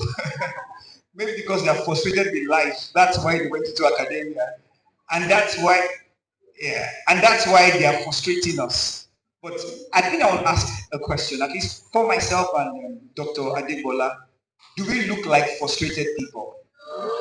I don't think so. We are not frustrated. And I can tell you where it started up for me. Being in school, I remember then hospital pharmacy practice, and like Pharmacy Adekola said, I just didn't like the practice. I felt like there was more to pharmacy than having a window where you attend to patients. And I just could not bring myself to spend my entire profession doing that. So I knew that hospital was out of it for me. And then I was considering community and then academia. Academia because at that time, things are a lot better now. At that time, for some of you, the very reason why you are trying to run away, for me, that was the reason why I wanted to stay. Because we had some lecturers that I just felt could do better. We didn't understand certain concepts, we're just being introduced to certain things. And I felt like it could have been. I mean, as you assume that we all grew up with families that run pharmacies, and then you're asking the names of some drugs that we have never heard before. But the amazing thing is that some people in your class are answering the questions. Only for me to find out a lot of them had fathers that were already pharmacists, had their uncles or relatives that were pharmacists, and they had worked with them, So I just felt like things could be done a little better to understand students and then help them understand. Because I think for this profession, for where we are going, we need people that know the profession, that know their worth, and are able to understand what it means to be a pharmacist. So that was the reason why I came back to academia. I wanted to come back and improve the system, not run away from the system. Because then, but I can tell you, over the years, I look back and I look at the crop of lecturers we have today, and I'm excited. Because it's different altogether. Some of you walk up to our offices, you come and rant, you come and chat, you come and talk, and you can do that. I mean, I could not think of anybody I could do that for when I was a student. I can't think of anybody. Even the lecturers that are laughing and smiling with you now, they were not as happy as they are now. They were not smiling, and now they are not. I look at some lecturers, I say they're just down to the earth, speaking and having a good time. But it wasn't like that at a particular time. So the environment has really changed. So I'm trying to say that there are a lot of opportunities in academia. I mean, look at Dr. Adibola, opportunities, the grants, there are a lot of things you can. As an academia, you can travel freely to the US now. There's a lot of embargo on traveling. But for a conference, I can, if I have an opportunity to go, and I can go and come back because they know I'm going to come back. As an academia, you can travel to like 5 different countries within a year, for conferences, academic responsibilities and all of that. So I think what should drive you is your passion. Not just what's in it for me, because a lot of times people think the profession is about how much I can gather, not how much I can give. And if it's how much you can gather, you realize that you get there, you might not get as much as you thought you were going to gather, or you will get a lot, but what next? So one thing I know about academia, and which I'm grateful for, is that academia is about the only practice area in pharmacy where you have an influence on all the other practice areas. So we have our students that are in industry, in community pharmacy practice, in the hospital. And I'm so glad when somebody called me the other day and said that the note you gave us on leadership, is still very important to me. But where I'm working now, it's what I'm using for what I'm doing. It gladdens my heart to know that at least the little that we did in the classroom went a long way in impacting students. So I want to encourage you, for as many as you have that kind of passion, don't run away. Don't look at the system. I look at the system has improved. At least the pay for lecturers has significantly improved in the past 2-3 years. And it keeps getting better. But there are other opportunities that it will afford you beyond your take home. Opportunities to meet people, opportunities to get support, opportunities to have grants, opportunities to have collaborations outside the country. So many opportunities abound in academia. So I hope you have been convinced by these few points of mine that you should come back to us. Thank you.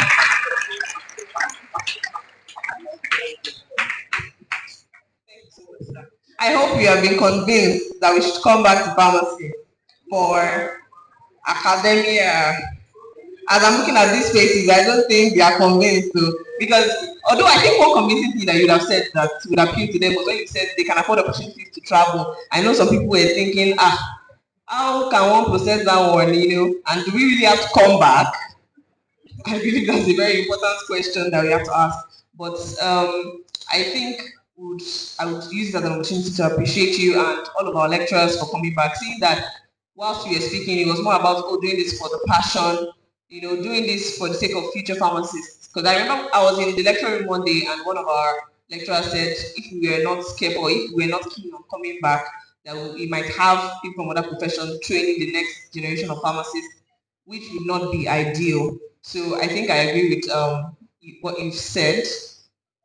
So I hope we are seeing the need to do this. But I believe that during the course of this panel session, we'll see that there are other opportunities aside just maybe the pay that lecturers have and all of that. Thank you so much, Sam. So to Daddy, Dr. Samuel Adekola. Now, I believe that they were listening when you mentioned community pharmacy and how it has evolved. But there's a bit of a misconception around community pharmacy that, when something has been done for long and people feel like, it has, I don't know, for lack of better words, cast. Like, people feel that, everybody's doing it, it's all the rage, everybody's already there. Is community pharmacy still a gold mine? Like, people want to consider this. Is it still a lucrative business? And if so, how can one go about it the fastest way? Because yes, we GNTs, we like fast things or shortcuts as you would call it. So how can one go about it in the best way to produce the most effective results? Thank you very much. Well, let me lend my voice to they plead that we will want you to come back. You understand?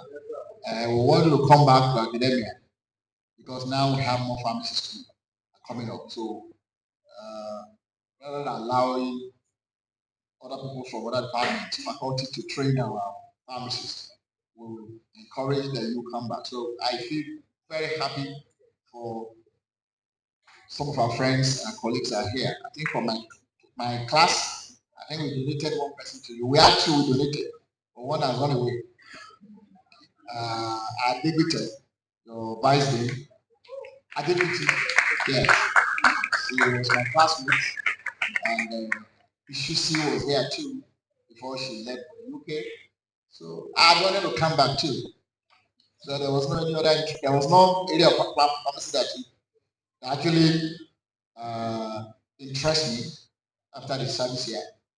You know, I got my admission letter for one secondary school, you know, but unfortunately, Nigerian situation turns around. You know, in our days, strike was, I mean, what we just pick anywhere. After the admission letter, almost 1 year, there was no way to resume. June 12th was the hinting every year and year at that time. So rather than just waiting for what is not coming, you know, I even decided to work for somebody, not for pay. By the time I moved into what I was doing now, not because I want to be employed, not because I want money, but I moved there and lo and behold, it was clear that God wanted me there. So you ask about opportunity complete pharmacy. I tell you that the opportunity complete pharmacy cannot even be exhausted. So the truth about it is that the place is largely uncovered. Today, as we speak, if I have 3 pharmacists, I will employ them for my pharmacy. I will employ, if I have 3 pharmacists who is ready to work today, I will employ. So that is the way, like I told you, it is not about coming to the pharmacy now to pick your drugs. People come to ask, is your pharmacist around? Is your pharmacist? Because people have become aware, consumers of health have become aware of their rights, you know, to know. They want to know the right thing about the medication, the drug they use. So therefore, it is, I mean, the so-called competitors of holds are physical. They are becoming irrelevant, you know, because we now have a more literate population, you know. Right? I mean, we want to see pharmacists for the drugs rather than going to paper medicine to get the drugs. And that's the issue. So the place is just available. But the truth about it, like you said, we want to have it as quick as possible. Yes, I'm sorry, it's an area you cannot have as quick as possible because you have to learn it. You have to know it. And that is the truth. So, I mean, even from council prescription now, you probably need to, I think, for 5 years, post, I mean, before you can start on the farms your own. That means you are already been equipped, you've been brought up, you've been exposed, you know, you are trained, you've gotten the skills of running a successful pharmacy. It's more than just being a pharmacist to run a successful pharmacy. So please, if you want to start a pharmacy, at least give yourself after service here 5 years before you venture to own your own pharmacy. Thank you. Thank you, sir. I'm so sorry, I just have a follow-up question. You said we have to work in community pharmacies for a minimum of 5 years. But during these 5 years, most of these community pharmacies are not willing to pay pharmacists well. And I know that passion is part of what we have to consider as people in the healthcare sector, but sir, there are needs that need to be met as well. I don't know what you mean by pay well. In the first 5 years of pharmacy practice, the highest paid section of pharmacy is community pharmacy. Hospital cannot pay as high as community pharmacy will pay. Industry can pay it in your first 5 years. Academic can pay it. So there is no area of pharmacy. Yes, there might be pocket of maybe you see 1, 2, but in terms of talking about having to employ 100 pharmacists come out of, post up, and 80% of them want a job.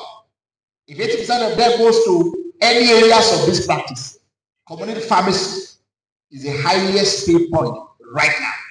But maybe after another 10 years, you can be saying, okay, because of promotion, career progression part. So that's what you talk about. So to talk about your first 5 years, if you actually want money.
They tend to try to do that, prescription. And now, coming to a world where pharmacists are getting more involved in patient care, pharmaceutical care, that's total pharmaceutical care, which is the model we're practicing now. So, isn't that a kind of double standard where isn't that a double standard in the fact that we are trying to learn and do more of what they do, and then we don't want them to do what we do? So I want to have that question.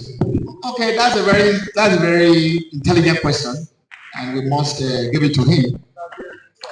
Yes, that's good. Yes, that we want to do more. We're expanding role of pharmacy, and we don't want the doctors to expand their own role to pharmacy. The truth about it is that in our training, our own training is broader based than theirs. As far as what's it called? The physician is concerned, the only thing trained about is about what? Disease. That's all. That's all. I mean, what's it called? The greatest of their practicals is about dead body. Caravan. I mean, is it more than that? No, it's not. It's not more than that.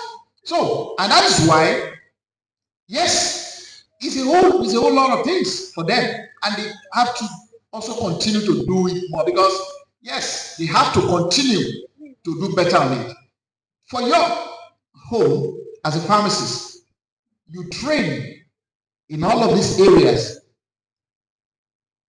You train in disease, you train in what's it called? Physiology, anatomy, and much more. You train, which is your core, the dispensing, which is why it's also advocated that as much as we talked about the Farm Day program, which is clinical pharmacy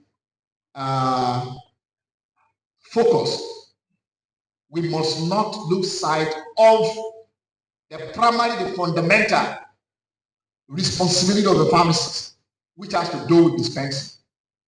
And when you talk about dispensing, you will know the reason why you cannot allow any other professional to come to have an incursion into dispensing.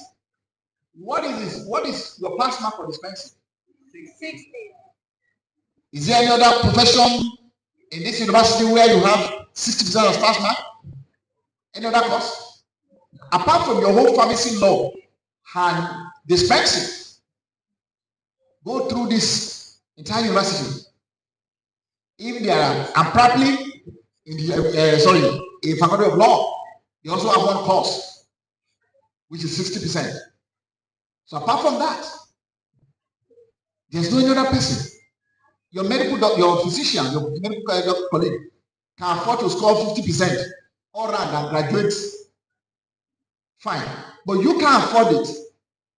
And that is why the topic we're talking about, dispensing, is a core, the backbone of pharmacy. So there's no way you could give anybody caution to it.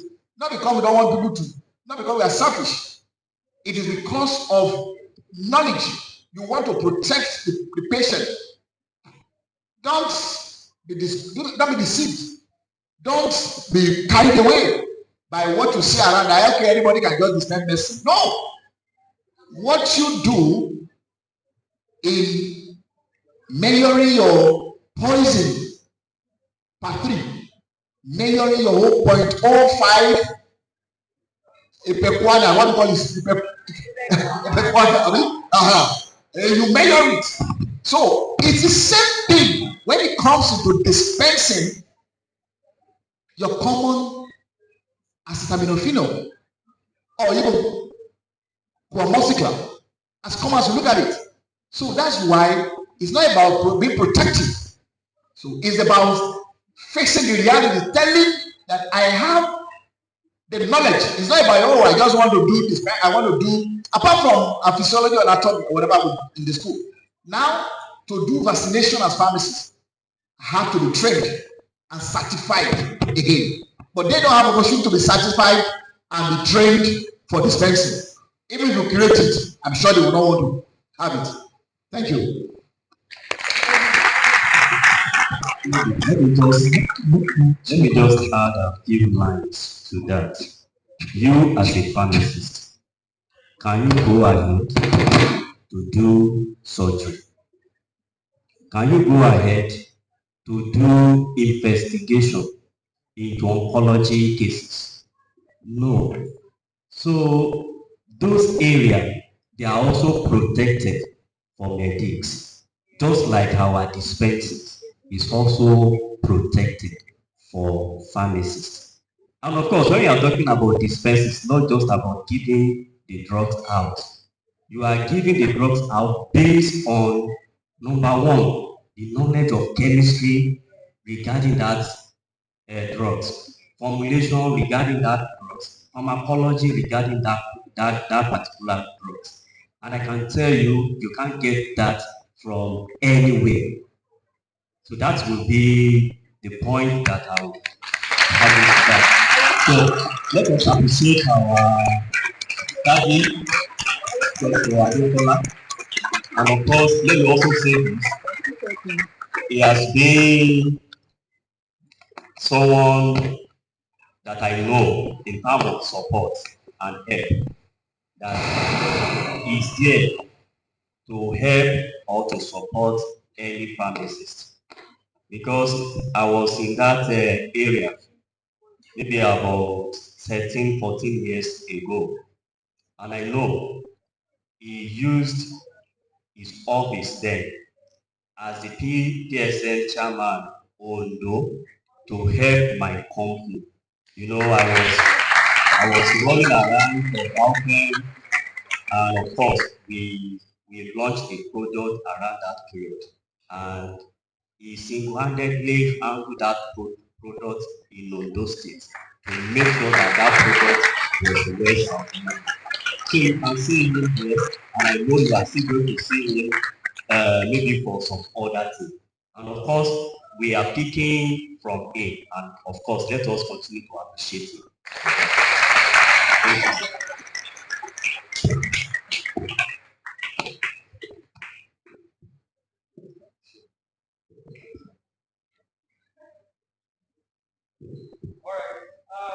Where's the photographer? I would like you to take a picture of the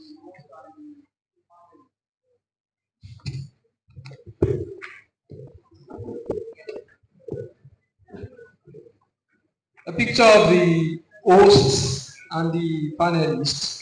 Real quick, real quick. Okay, so the next thing we are doing is we want to officially present our award to the panelists. But before we do that, we have to take a picture with them. So where's the photographer? I must be finding that picture.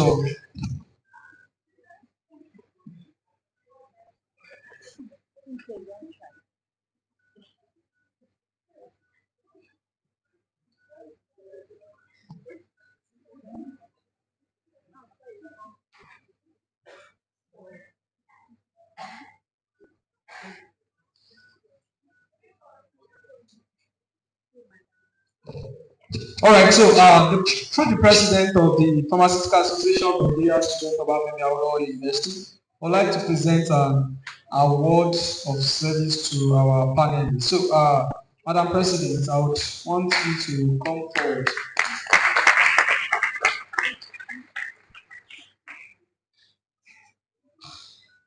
All right, I have the single honor to call on the General Secretary of Pansore to make the presentation. This particular award.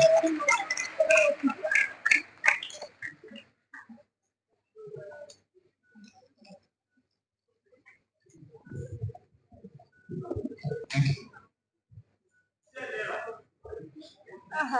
Thank you, sir. On behalf of the Oseko Association of Nigeria Students, on behalf of Pansy Schools, on behalf of the entire Pans in general, I would like to present this award, even though I think I'm not too worthy enough to present it, but I'll go ahead to present this award to Dr. Pam Samuel Adekola. Thank you, sir.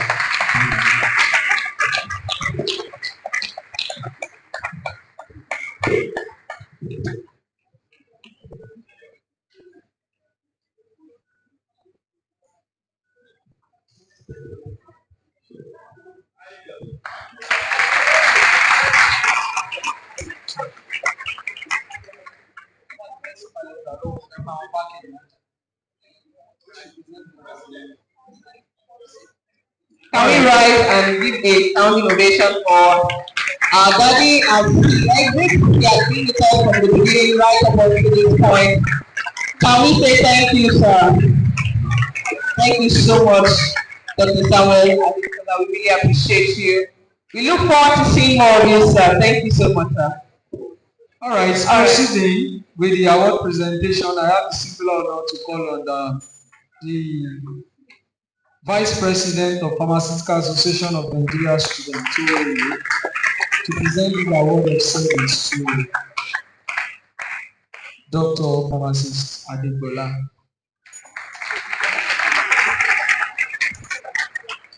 Thank you very much, the union speaker. On behalf of the Pharmaceutical Association of Nigeria Students, I, Nola Sekinat, the Vice President, I'll be presenting this award to Dr. Pham Adegbola Ik. Thank you very much.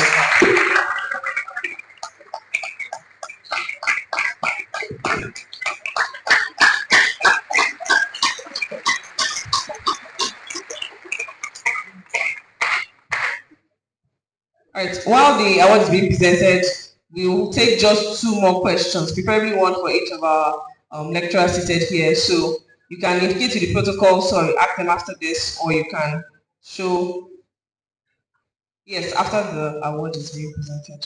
All right, to present the last award, I would like to call on the chairperson of the parliament.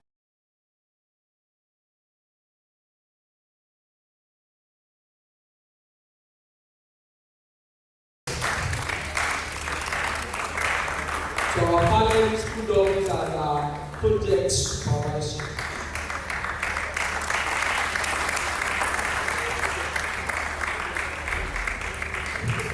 Therefore, our situation is going, she has not started before you know.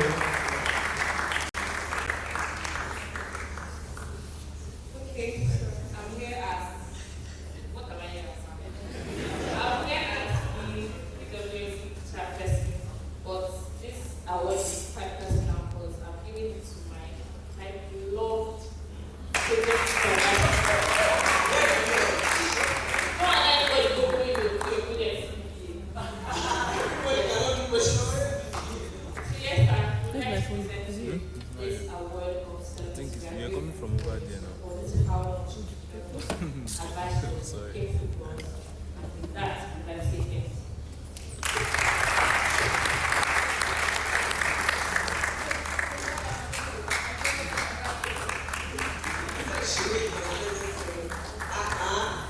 Coalition of project supervisor and his students.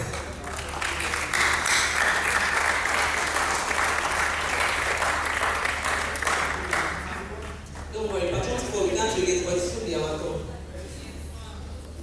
Thank you so much. Alright. So do we have any questions? We can only take 2 questions because of our time. Any questions for our panelists? Okay, one. So we have one question. Since nobody else is indicating any other questions, I think that would be all. So today being the big jam. Yeah. Please just hold on. Or protocol, please help me get a mic to her. I have it here with me. So you can get the mic to her, or you should just write it.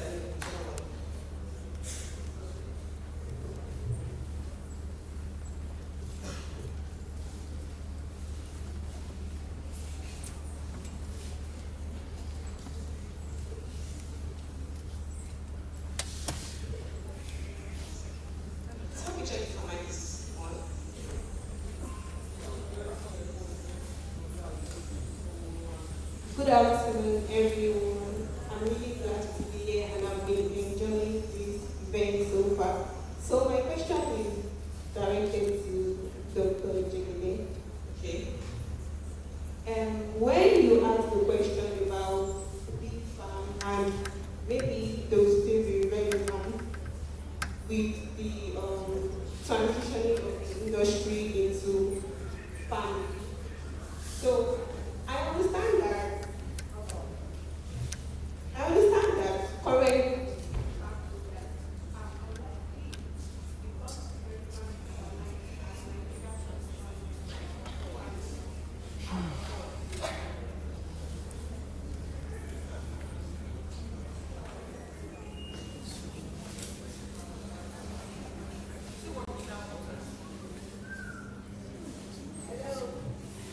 Hello? Okay. I understand that current big farm owners are unlikely to become irrelevant overnight as Nigeria transitions to farm big. However, slow progress is still progress. If the transition eventually reaches a point where family becomes the dominant or required qualification for pharmacy, as seen in some advanced countries, what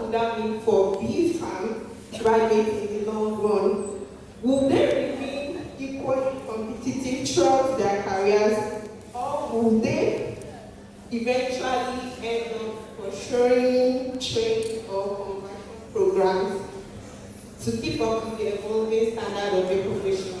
Thank you. Yeah, thank you very much for that question. The FAMD program, like I said, it's been approved by the PCN to be the gold standard for pharmacy practice in Nigeria. But you must already know that there's a difference between the DFAM and the FAMD. At least for starters, you're going to stay a year extra for the FAMD program. Yes. But even at the civil service level, at the civil service, the entry level for FAMD is higher, is a step higher than the DFAM. So which means that if, for instance, the DFAM enters as a level 8, the FAMD most likely will be the level of entry will be at level 9. So already there's some difference. But my advice to those that are finishing or graduating with the DFAM is, for me, I always do things early.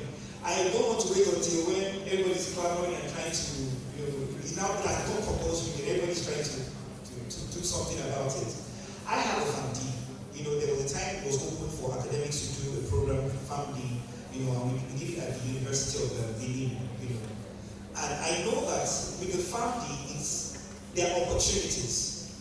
And we hope that beyond the shores of Nigeria, because when you go to the US, they have a FAMD.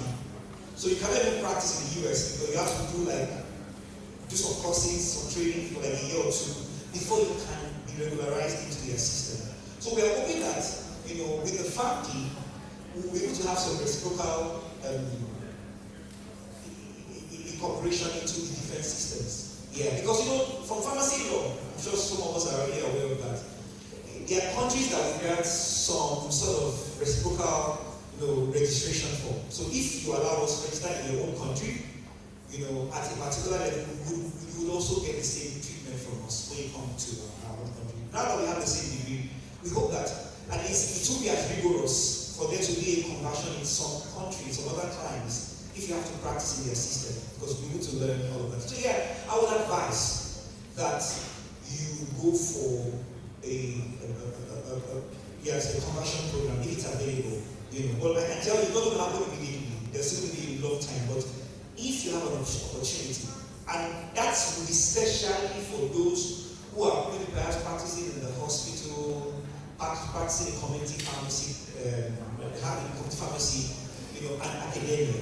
At least, because your degrees are quite important, at those places. And then the thing is that for the hospital, I don't know if you read about the West African Postgraduate College of Pharmacists. Okay, Dr. Ademola is a fellow, I'm also a fellow of the college. And what that means is that we completed, at the time when we did ours, was a 4-year training, at the college. And so we have become consultants in our different fields. I in social and administrative practice, I think they just dropped clinical pharmacy, So we have,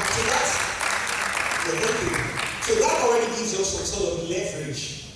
It's not really obvious for us yet in academia, but for those in the hospital practice or in civil service, they are paid more. Those that have the fellowship. But like when they get to a particular level and you have a fellowship, you receive more pay than somebody else on the same level with you. You understand? So you see that it always pays to do things early. And I think I will just use this opportunity to advise everyone. But most students, when your classmates are doing library, don't be lackadaisical about it. Do it and pass it at that time. Because when you get to 200 level, we're not thinking about you. Nobody's thinking about when you are taking time table. If you are doing BCH, part 3 students, and you just want to just treat it with kid gloves, okay, I will do it later. When you're in 400 level, they're not considering you. You're on your own. So I've learned that from a 400 level, I told everyone when they are doing it, pass at that level and then move on to the next thing. So I think this applies to the FAMD. If you have an opportunity after now to do a conversion program, before it used to be 3 years for conversion, I think it became 2 years. Some accommodate a year, but at least minimum of a year or 2 years for the conversion program. And it's part-time. So you are working and you are also studying, which is something you should do. So thank you. Thank you so much. So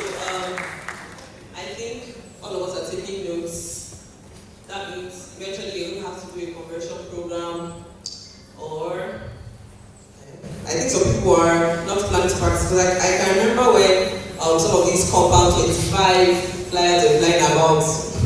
What is the probability of you studying pharmacy or using your degree in pharmacy? Some people's zone was not, some people was 100%, some 80%. So that's fine. But me, it's the quote and unquote shake that I'm saying. How we use it, don't worry. So for those of us that are like me that are planning to do that, yes. Alright, so I'm going to take one more question, but before then, one question for Dr. Adebola. Now, pharmaceutical chemistry, please permit me to be a bit real, sir. Pharmaceutical chemistry is a dread of some students, not everybody necessarily. But some people think the idea of cramming structures to be boring, perhaps. But then you have used that background knowledge to, go into research that are going to give opportunities to travel, to do more research and reach higher grounds and to unlock new solutions in the healthcare sector, particularly we're talking about HIV, your studies on HIV, malaria. So how would, or rather, what would you advise that student that is, let's say, struggling with farm care, sitting in the class looking at these structures and wondering what they are going to do with these structures? How do they transition from that into, affording this kind of opportunities to travel and global recognition as we have? Thank you. Though your question is a long one, but I'm going to provide a very short answer. Right?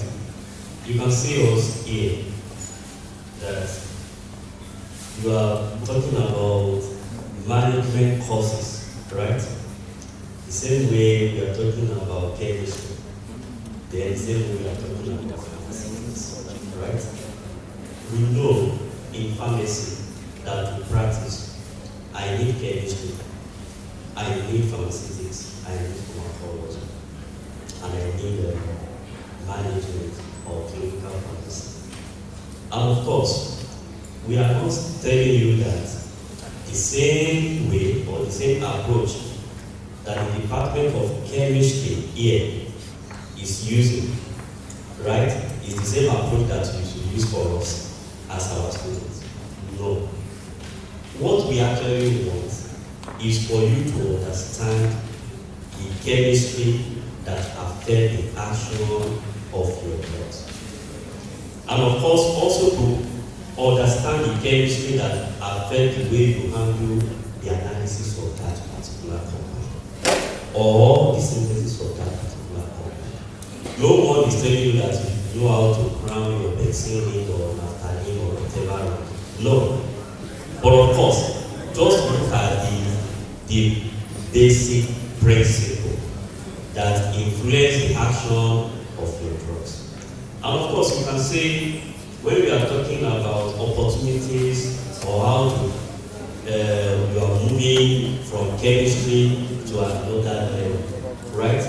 That is the reason why when you come to pharmacy, we are talking about multidisciplinary approach.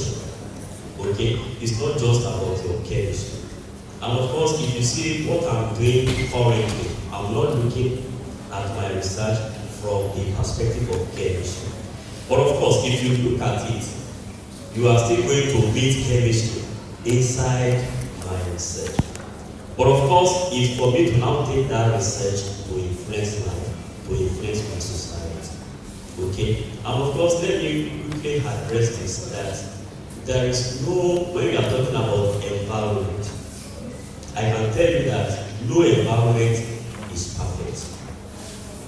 And the same way when we are talking about pharmaceutical chemistry, yes, the environment will not be perfect, but you are the one that will make that environment perfect for you. Honestly, that is one of the things that I actually learned. Just like many of you are struggling with chemistry. Many of us also struggled with chemistry. But of course, we understand that if I understand this concept, I should be able to explain or navigate so that I will get to where as the way I'm talking about my main point as a please let us know that our environment, there is no perfect environment. And of course, I want us to think in this manner, that even the chemistry department that we are talking about today, you can come back and change that environment. That is what we call system thinking approach. That is, you know that this is a particular problem with this department or with this area of pharmacy, and we are coming back to offer a solution. And I can tell you that in pharmaceutical chemistry, honestly, we have opportunities. And just like when we are talking about clinical pharmacy, we are talking about pharmaceutics, we are talking about pharmacology.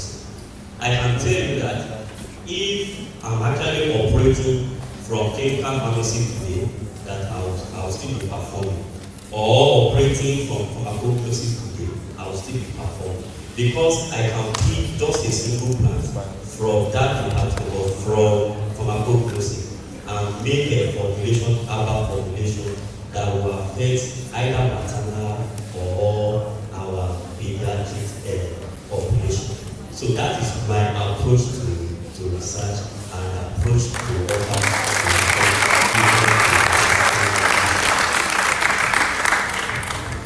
Thank you so much, sir. That has been such an insightful answer. You took us from the idea of connecting everything that we are learning to working with an environment that might not be so conducive and making the best of it, to different opportunities available in the pharmacy profession. Actually, and I think we must have understood by now that the pharmacy profession is quite diverse. A pharmacist can go on to become a research pharmacist, a pharmacist can go on to become a professor, dare I say, a lawyer in the pharmaceutical field. So we have different opportunities available to us. So because of our time, I believe we have one more question. Please, you have 30 seconds, and then we'll have our final answer for today. Any further questions? We can't take any more questions.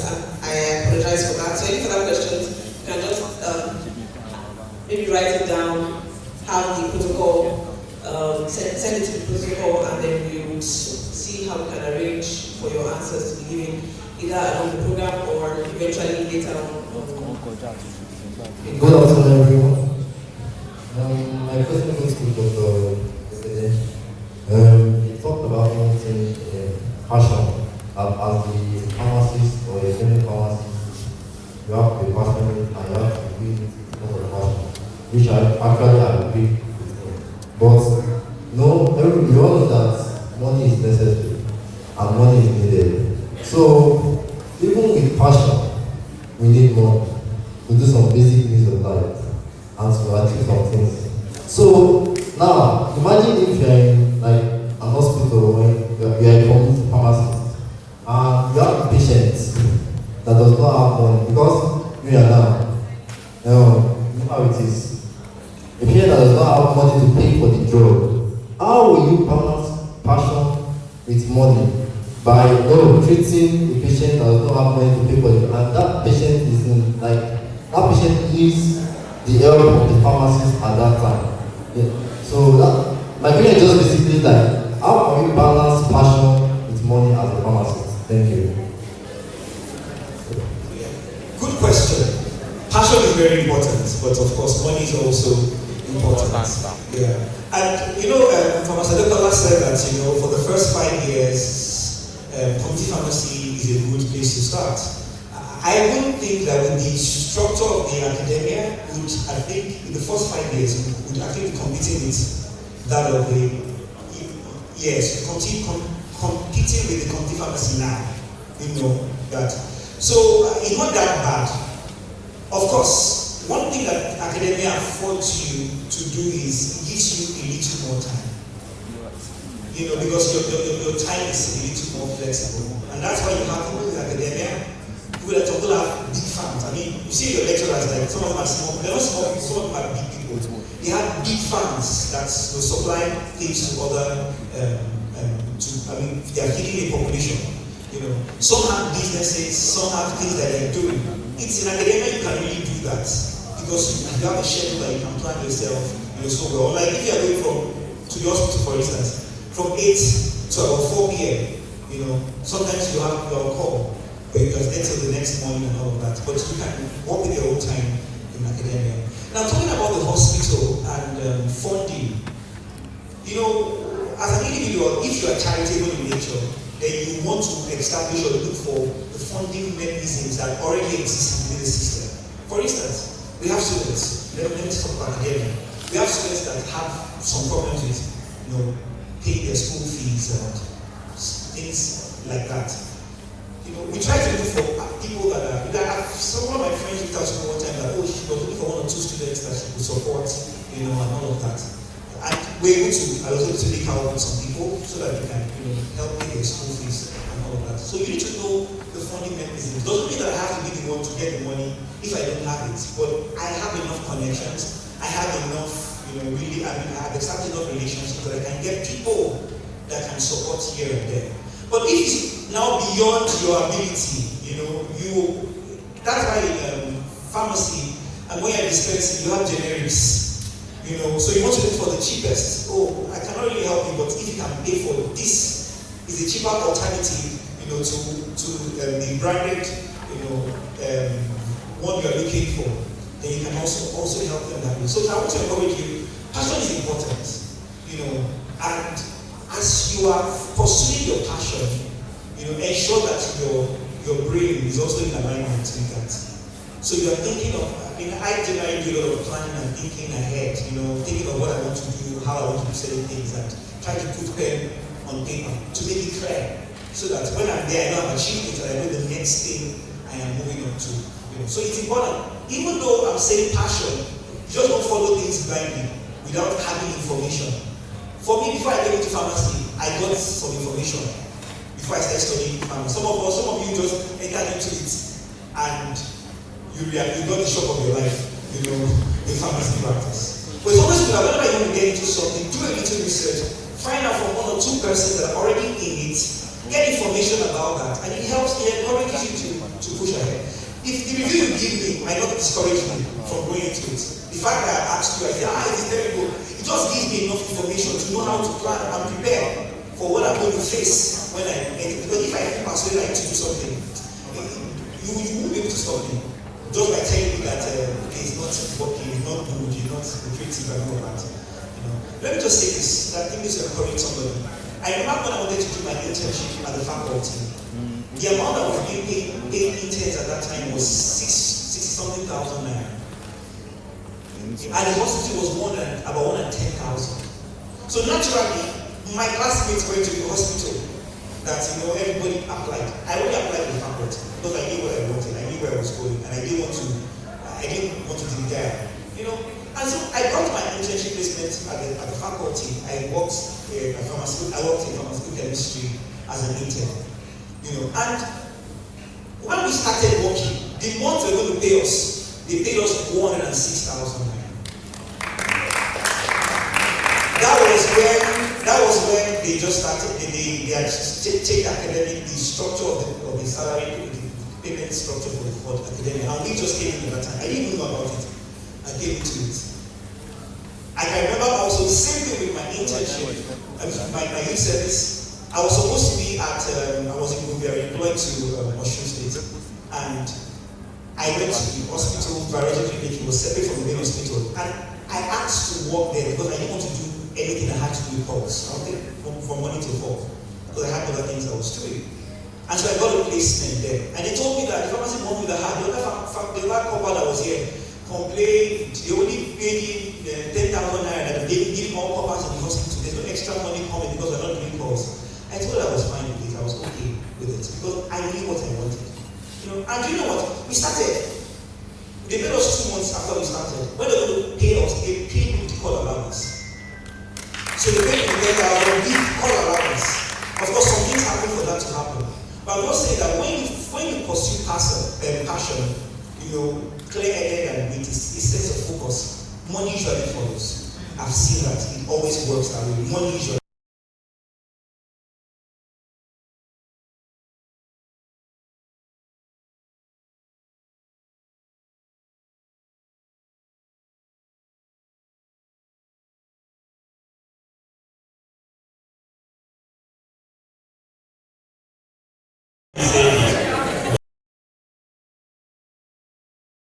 the value you are going to contribute to that system. Honestly,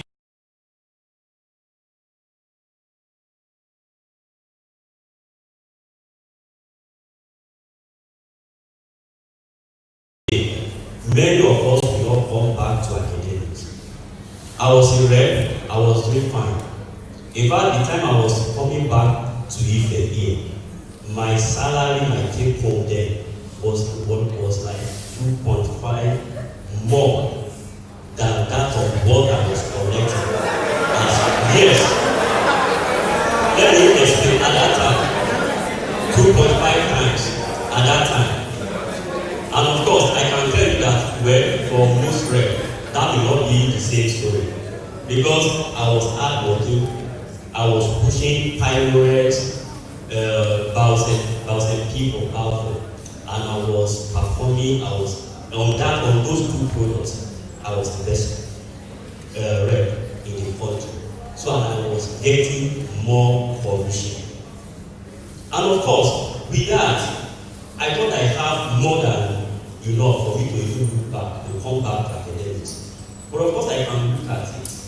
I'm here, I'm adding value.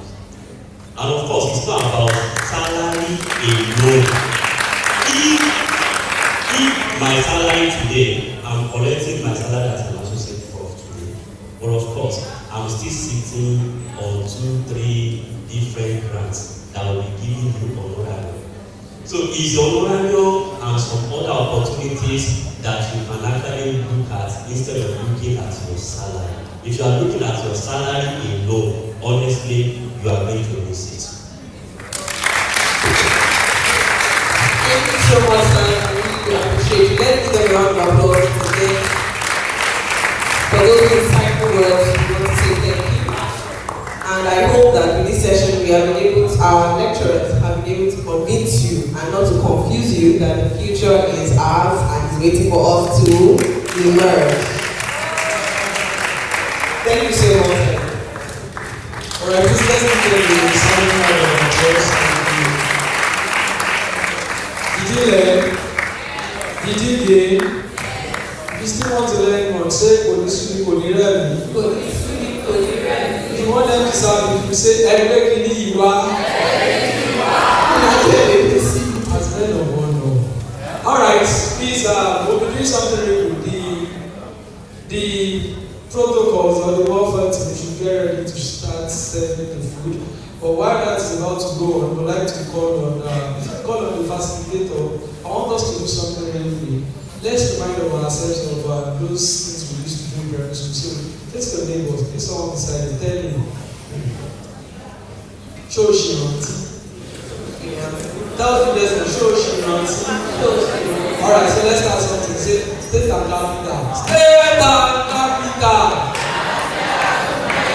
Adamawa, Akwa Ibom, Anambra, Bauchi, Odi, Maiduguri, Delta, Ebonyi,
Messi or Ronaldo?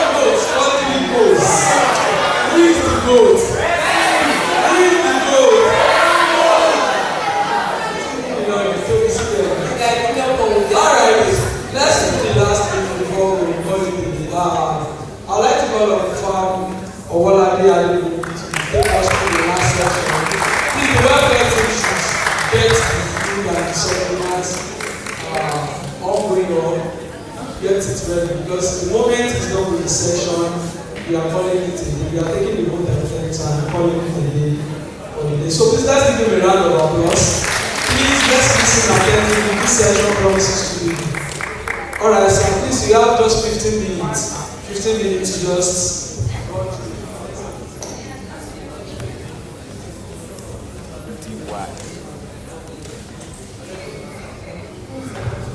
and of the greatest fan sites.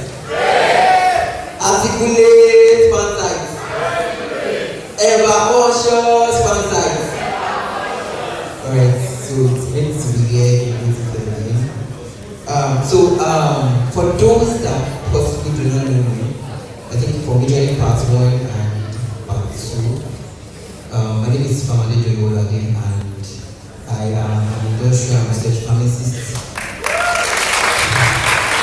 So, just very quickly, I'm going to be taking you through research pharmacy, and I'm going to be talking about drug discovery research.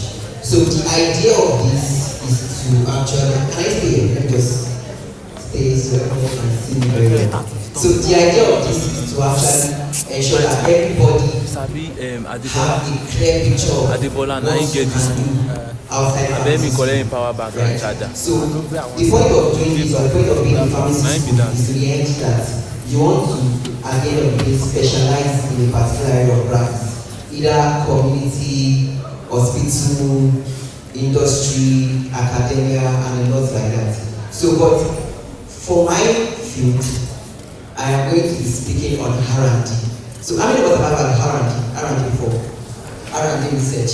Now, spoiler, R&D research is not academia. Do we get that? R&D is not academia. It's not academia. So many people think that you are doing research. I think when I started doing research, people think that you want to become a professor, you want to come back to the faculty to come and lecture. Alright. So, but I just want to make you see that R&D pharmacy is not academia, and it is majorly research. And my area of specialization is in the field of drug discovery.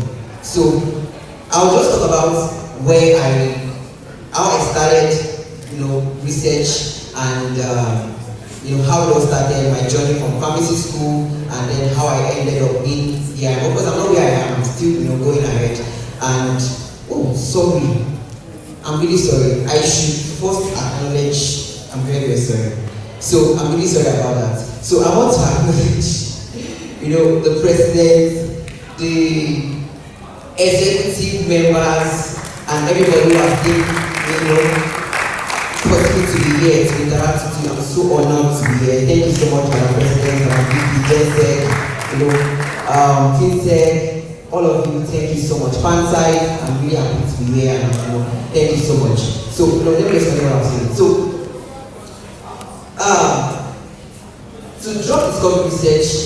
Okay, I was talking about my journey. So I started drug discovery research when at a point in 2021. That was during the strike, and when I was at the point of determining, I wanted to know what I wanted to do after pharmacy school. Now, it's very important that, when you're in pharmacy school, you are so occupied with pharmacology, pharmaceutics, that you don't even have that time to think of what you want to do after pharmacy school.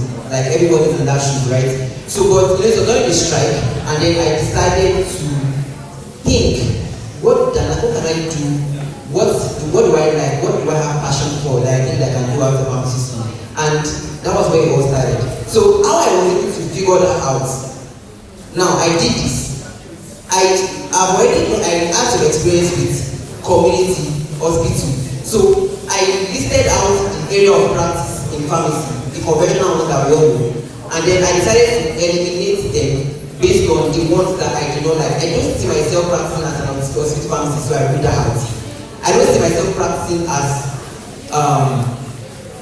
a community pharmacist, so I ruled that out. So I had between industry, public health, and some other things like that. So I had between industry and public health, and that was where my attention drew towards industry. Okay, so and in industry, there's an area of industry which is the R&D aspect, which is not specialized in Nigeria. It is not developed in Nigeria. In industry, majorly industry is into formulation, manufacturing and things like that, but the R&D aspect is still developing. Alright, are we here? Okay, so please just follow me. I have just very few minutes and I'll be done. Alright, so just follow along with what I was saying. So I said during the COVID period, I realized that there was a major deficiency in discovering the drug towards COVID-19. And I said that, okay, this is something that I think that pharmacists can actually explore. You know, if pharmacists can go into the aspect of drug discovery, where you can discover new drugs, alright, towards several infectious diseases like COVID-19, Ebola, HIV, cancer, and the like. And that was what drew me into drug discovery research. Keys and assets I've had while in this drug discovery research. So I remember when I finished pharmacy school, and we had induction. And the next phase was to look for internship placement, right? That's the next thing. So now, because I had done some research in pharmacy school, so I started applying to internship. Please listen very well because you're going to need this. Are we listening? Okay. So I started applying to internship placement. Now, there's something about internship placement.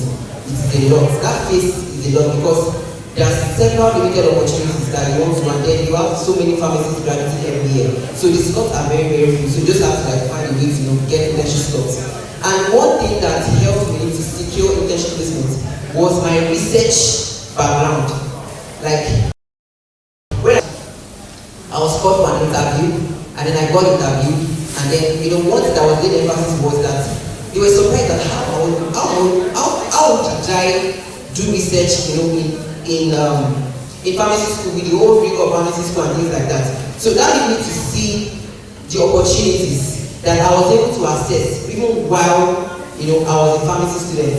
And even after I graduated, it helped me secure opportunities that I can't even start counting the conferences that I've attended, that I have to pay my flights to present my research, and a lot of opportunities that I've had, the scholarship that I've had to get because of that opportunity.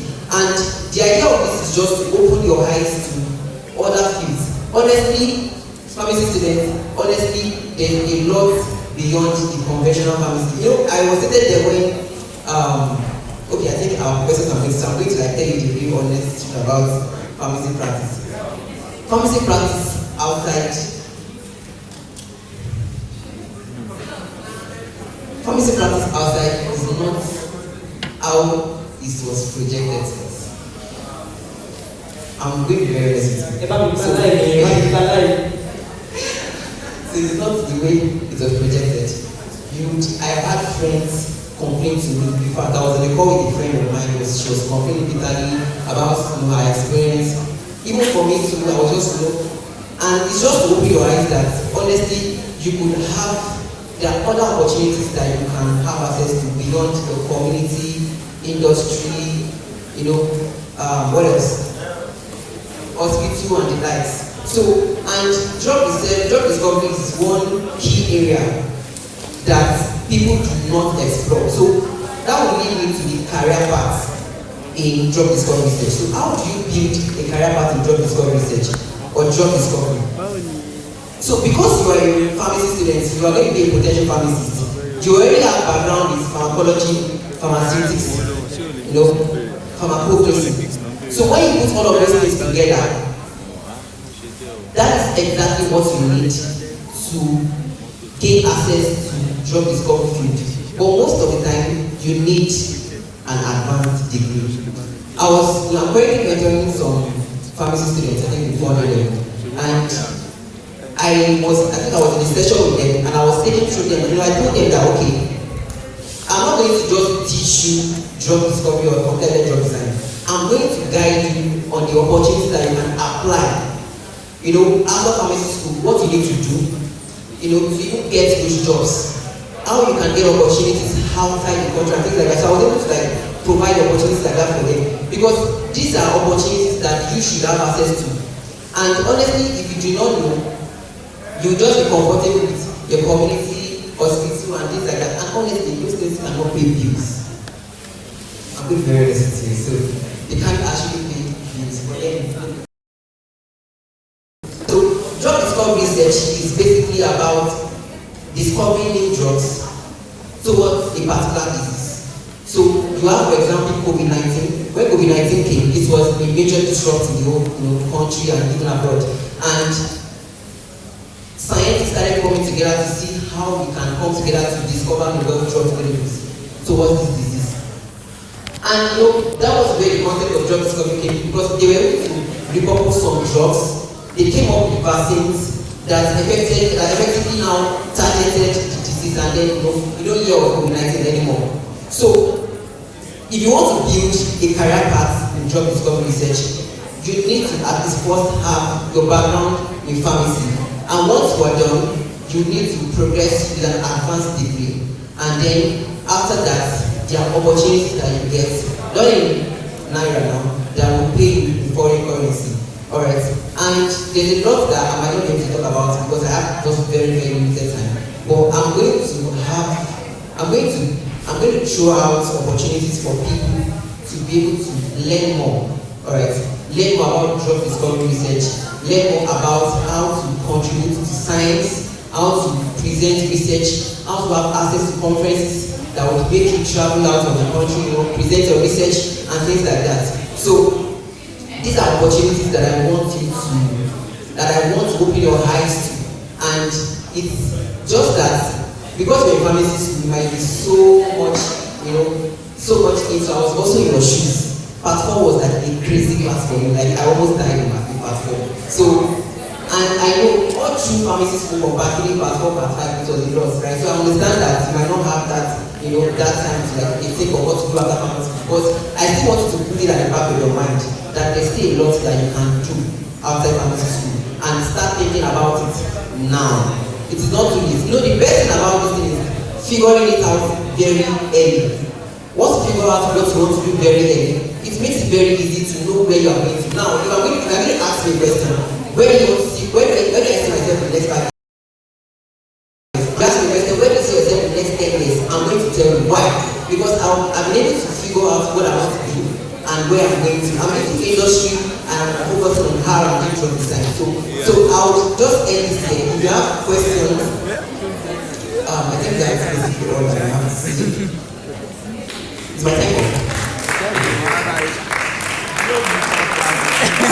So I will entertain questions.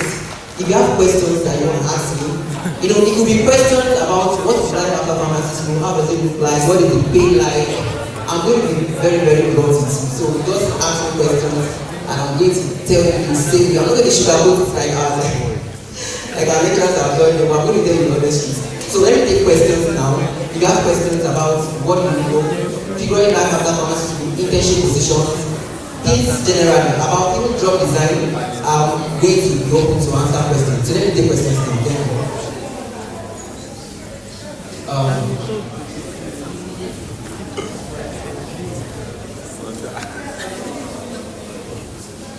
Thank you very much this is something that is very useful and very important because I know I'm speaking for a lot of us when I say that a lot of us came into pharmacy school as having this juvenile mindset that okay, maybe someone we knew died or someone we knew was sick and then okay, I'm going to find a drug to cure cancer, to cure diabetes. But then when we now get to pharmacy school, we get so distracted with the pharmacology and everything, and then we forget those kind of things that motivated us, so to speak, to come here. So it's something that is very good. Now my question is, how, because as you said, in my platform, and even with other things that I've taken in, I'm not sure I'll be able to give time to something like this. So now, how can someone, while focusing on their primary career path, even after school, do something like this? Because it seems like it is research intensive and you have to gather information, you have to reach out to people, you have to get knowledge essentially. So is it how has it been for you, since I'm not sure if it is so detached from your primary career as an industrial pharmacist, but how does someone that is say involved in community pharmacy, like they explain that has a 9 to 4 or something, and then how can someone as a fresher, because this is a very good opportunity for freshers to get that knowledge, so that they don't lose that feeling before they get to that key profile. So how is it possible to get that started from the fresher days, and also how is it possible to balance things out as a graduate, looking for placement and all that stuff? Thank you. Alright, fantastic question. So to respond to that, the thing you have to first discover is that you need to know what you like. Because in pharmacy practice, you might get frustrated if you are doing a job that you do not like. I worked in the community pharmacy for a month, and I had never considered working when I had to say that I had to just quit. Not that it wasn't fantastic for me, because I just knew that I think I want to do something different than this. So I think it's about interest. So once you know what you like, if it's community that you like, perfect, just go for it. If it is industry, go for it. If it is hospital, go for it. So, but you can actually do that while in pharmacy school, because in pharmacy school you're doing CWS, you're doing clinical things and things like that. So even you already have an idea of what the pharmacy practice looks like and have an idea. So once you figure that out, you can then now start asking questions. What do I do? For example, now I'm in research. What did I do? I started becoming, like, for example, there was YRH. We founded YRH, right? I am Cyrus Ojono. And so that was because we figured out that it was research that we liked, and then we wanted to go for research, and then we founded YRH, and then we decided to have access to opportunities, let people learn about research and things like that. That was because we figured out what we want. So if it's basically community, just go for it. If it's basically, so now once you figure out what you want, you know, now ask yourself, what can I start doing? If it's research that you like, fine.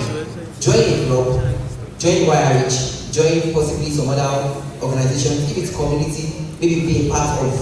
There's public health team, there's medicinal plants club, there's a lot like that you can be a part of that will expose you to what next that you need to do. So once you start joining those things, you start figuring out what you want to do. And then you start, of course, it's not like you fully devote yourself, but of course you balance it. You're not devoting much into those extracurricular activities. You are still focusing on pharmacy, right? But you are still doing that on the side. I was able to do that.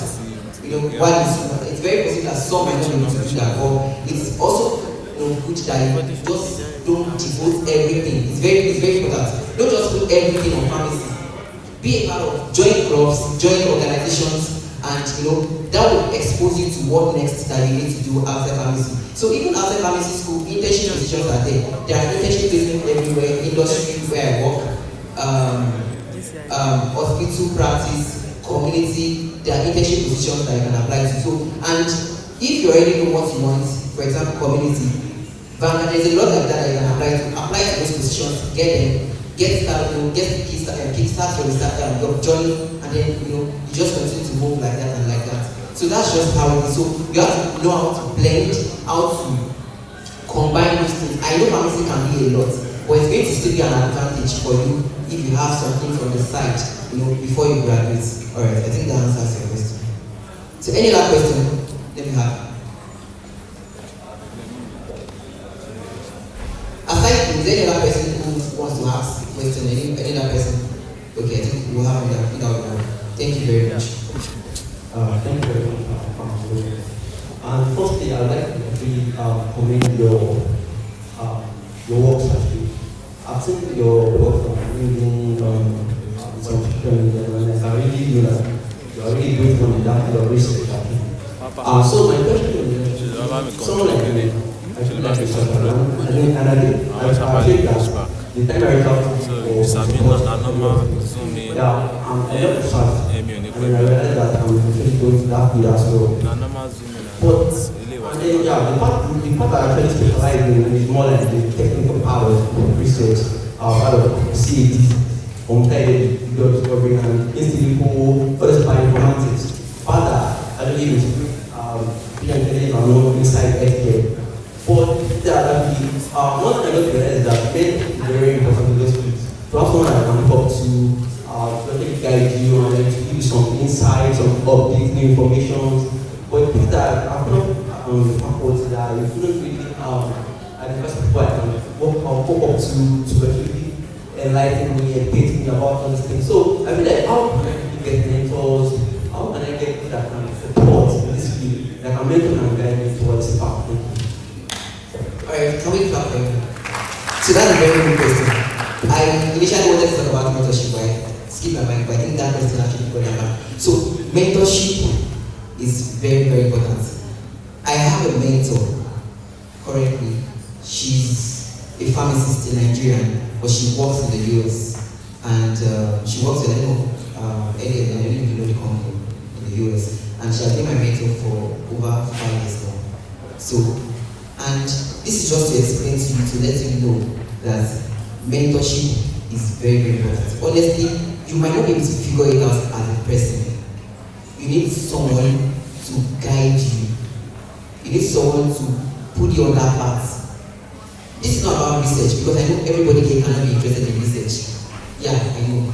There are other fields that you can explore. There's community, there's a lot like that. But irrespective of the field that you find yourself, you need to find someone that can guide you. Now, how do you find a mentor? That's the question.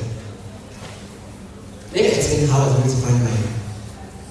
If I'm very, I don't know, how many of us have LinkedIn? You have LinkedIn on your phone, guys. You have LinkedIn on your phone, just signify. You have LinkedIn, okay, very good. LinkedIn is where you need to harness. You need LinkedIn to be able to harness a lot of, sorry, my time is up. So, now, LinkedIn is where you can actually harness to find mentors. So, I went through LinkedIn. And then you know the way LinkedIn works, you see the profile of the person graduated from OAU, and then went to do this, and then went to do this, and now in the US, and things like that. So I was able to figure out some people that I feel like, okay, this is someone that I can, that's in line with what I want to do. And then set the connection, and then I pitch myself that, okay, that this, I'm interested in this. And then she was like, fine, she sent her phone number, we had a call, that was in 2021. We had a call, a Zoom call, and then after then, she had been mentoring me. All of the things I've been doing, my research and all of that, she has been the one behind that. And why?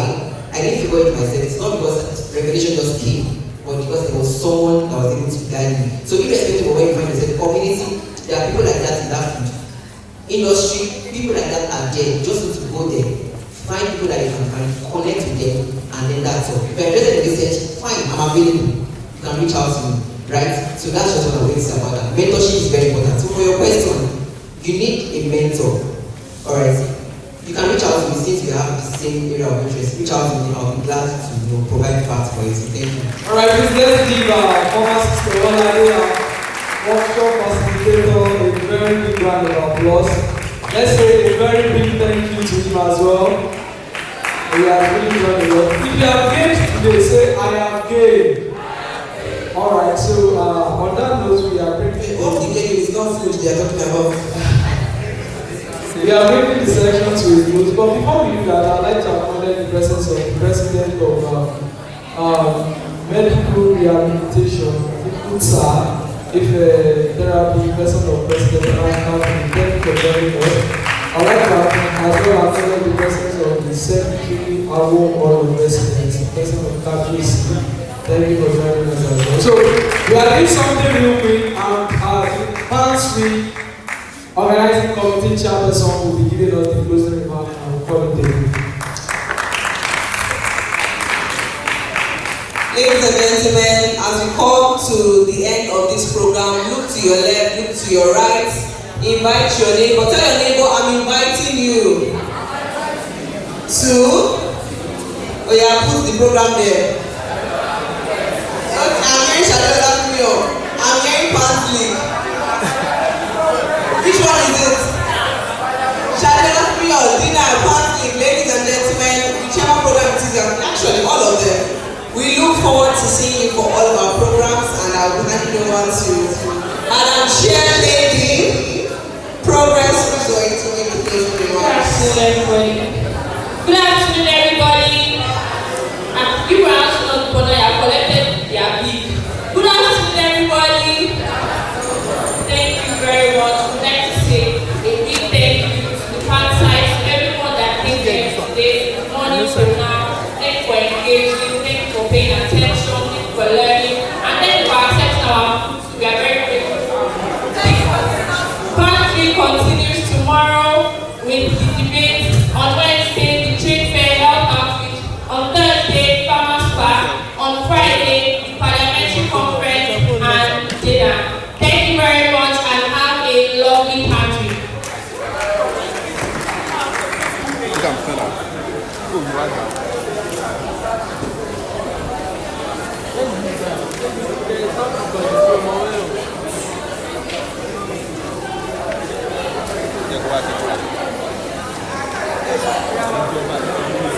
I've not stopped recording. Abi, how will you save it? Is it saved?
Who's the laptop? Huh? My own and that.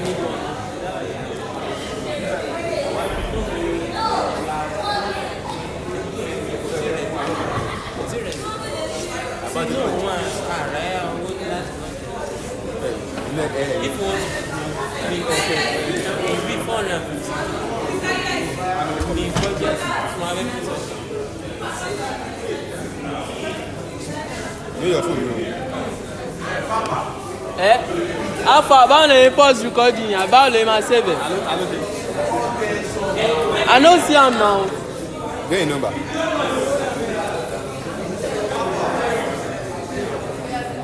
Yo.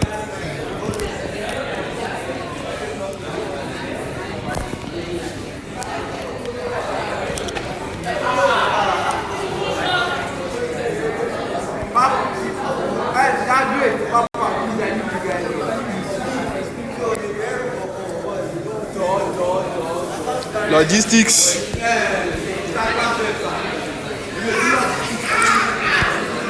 Ṣé wà ní secretary logistics? Ìwọ kan secretary logistics. Ìwọ kan ní secretary logistics. Ṣé ìwọ?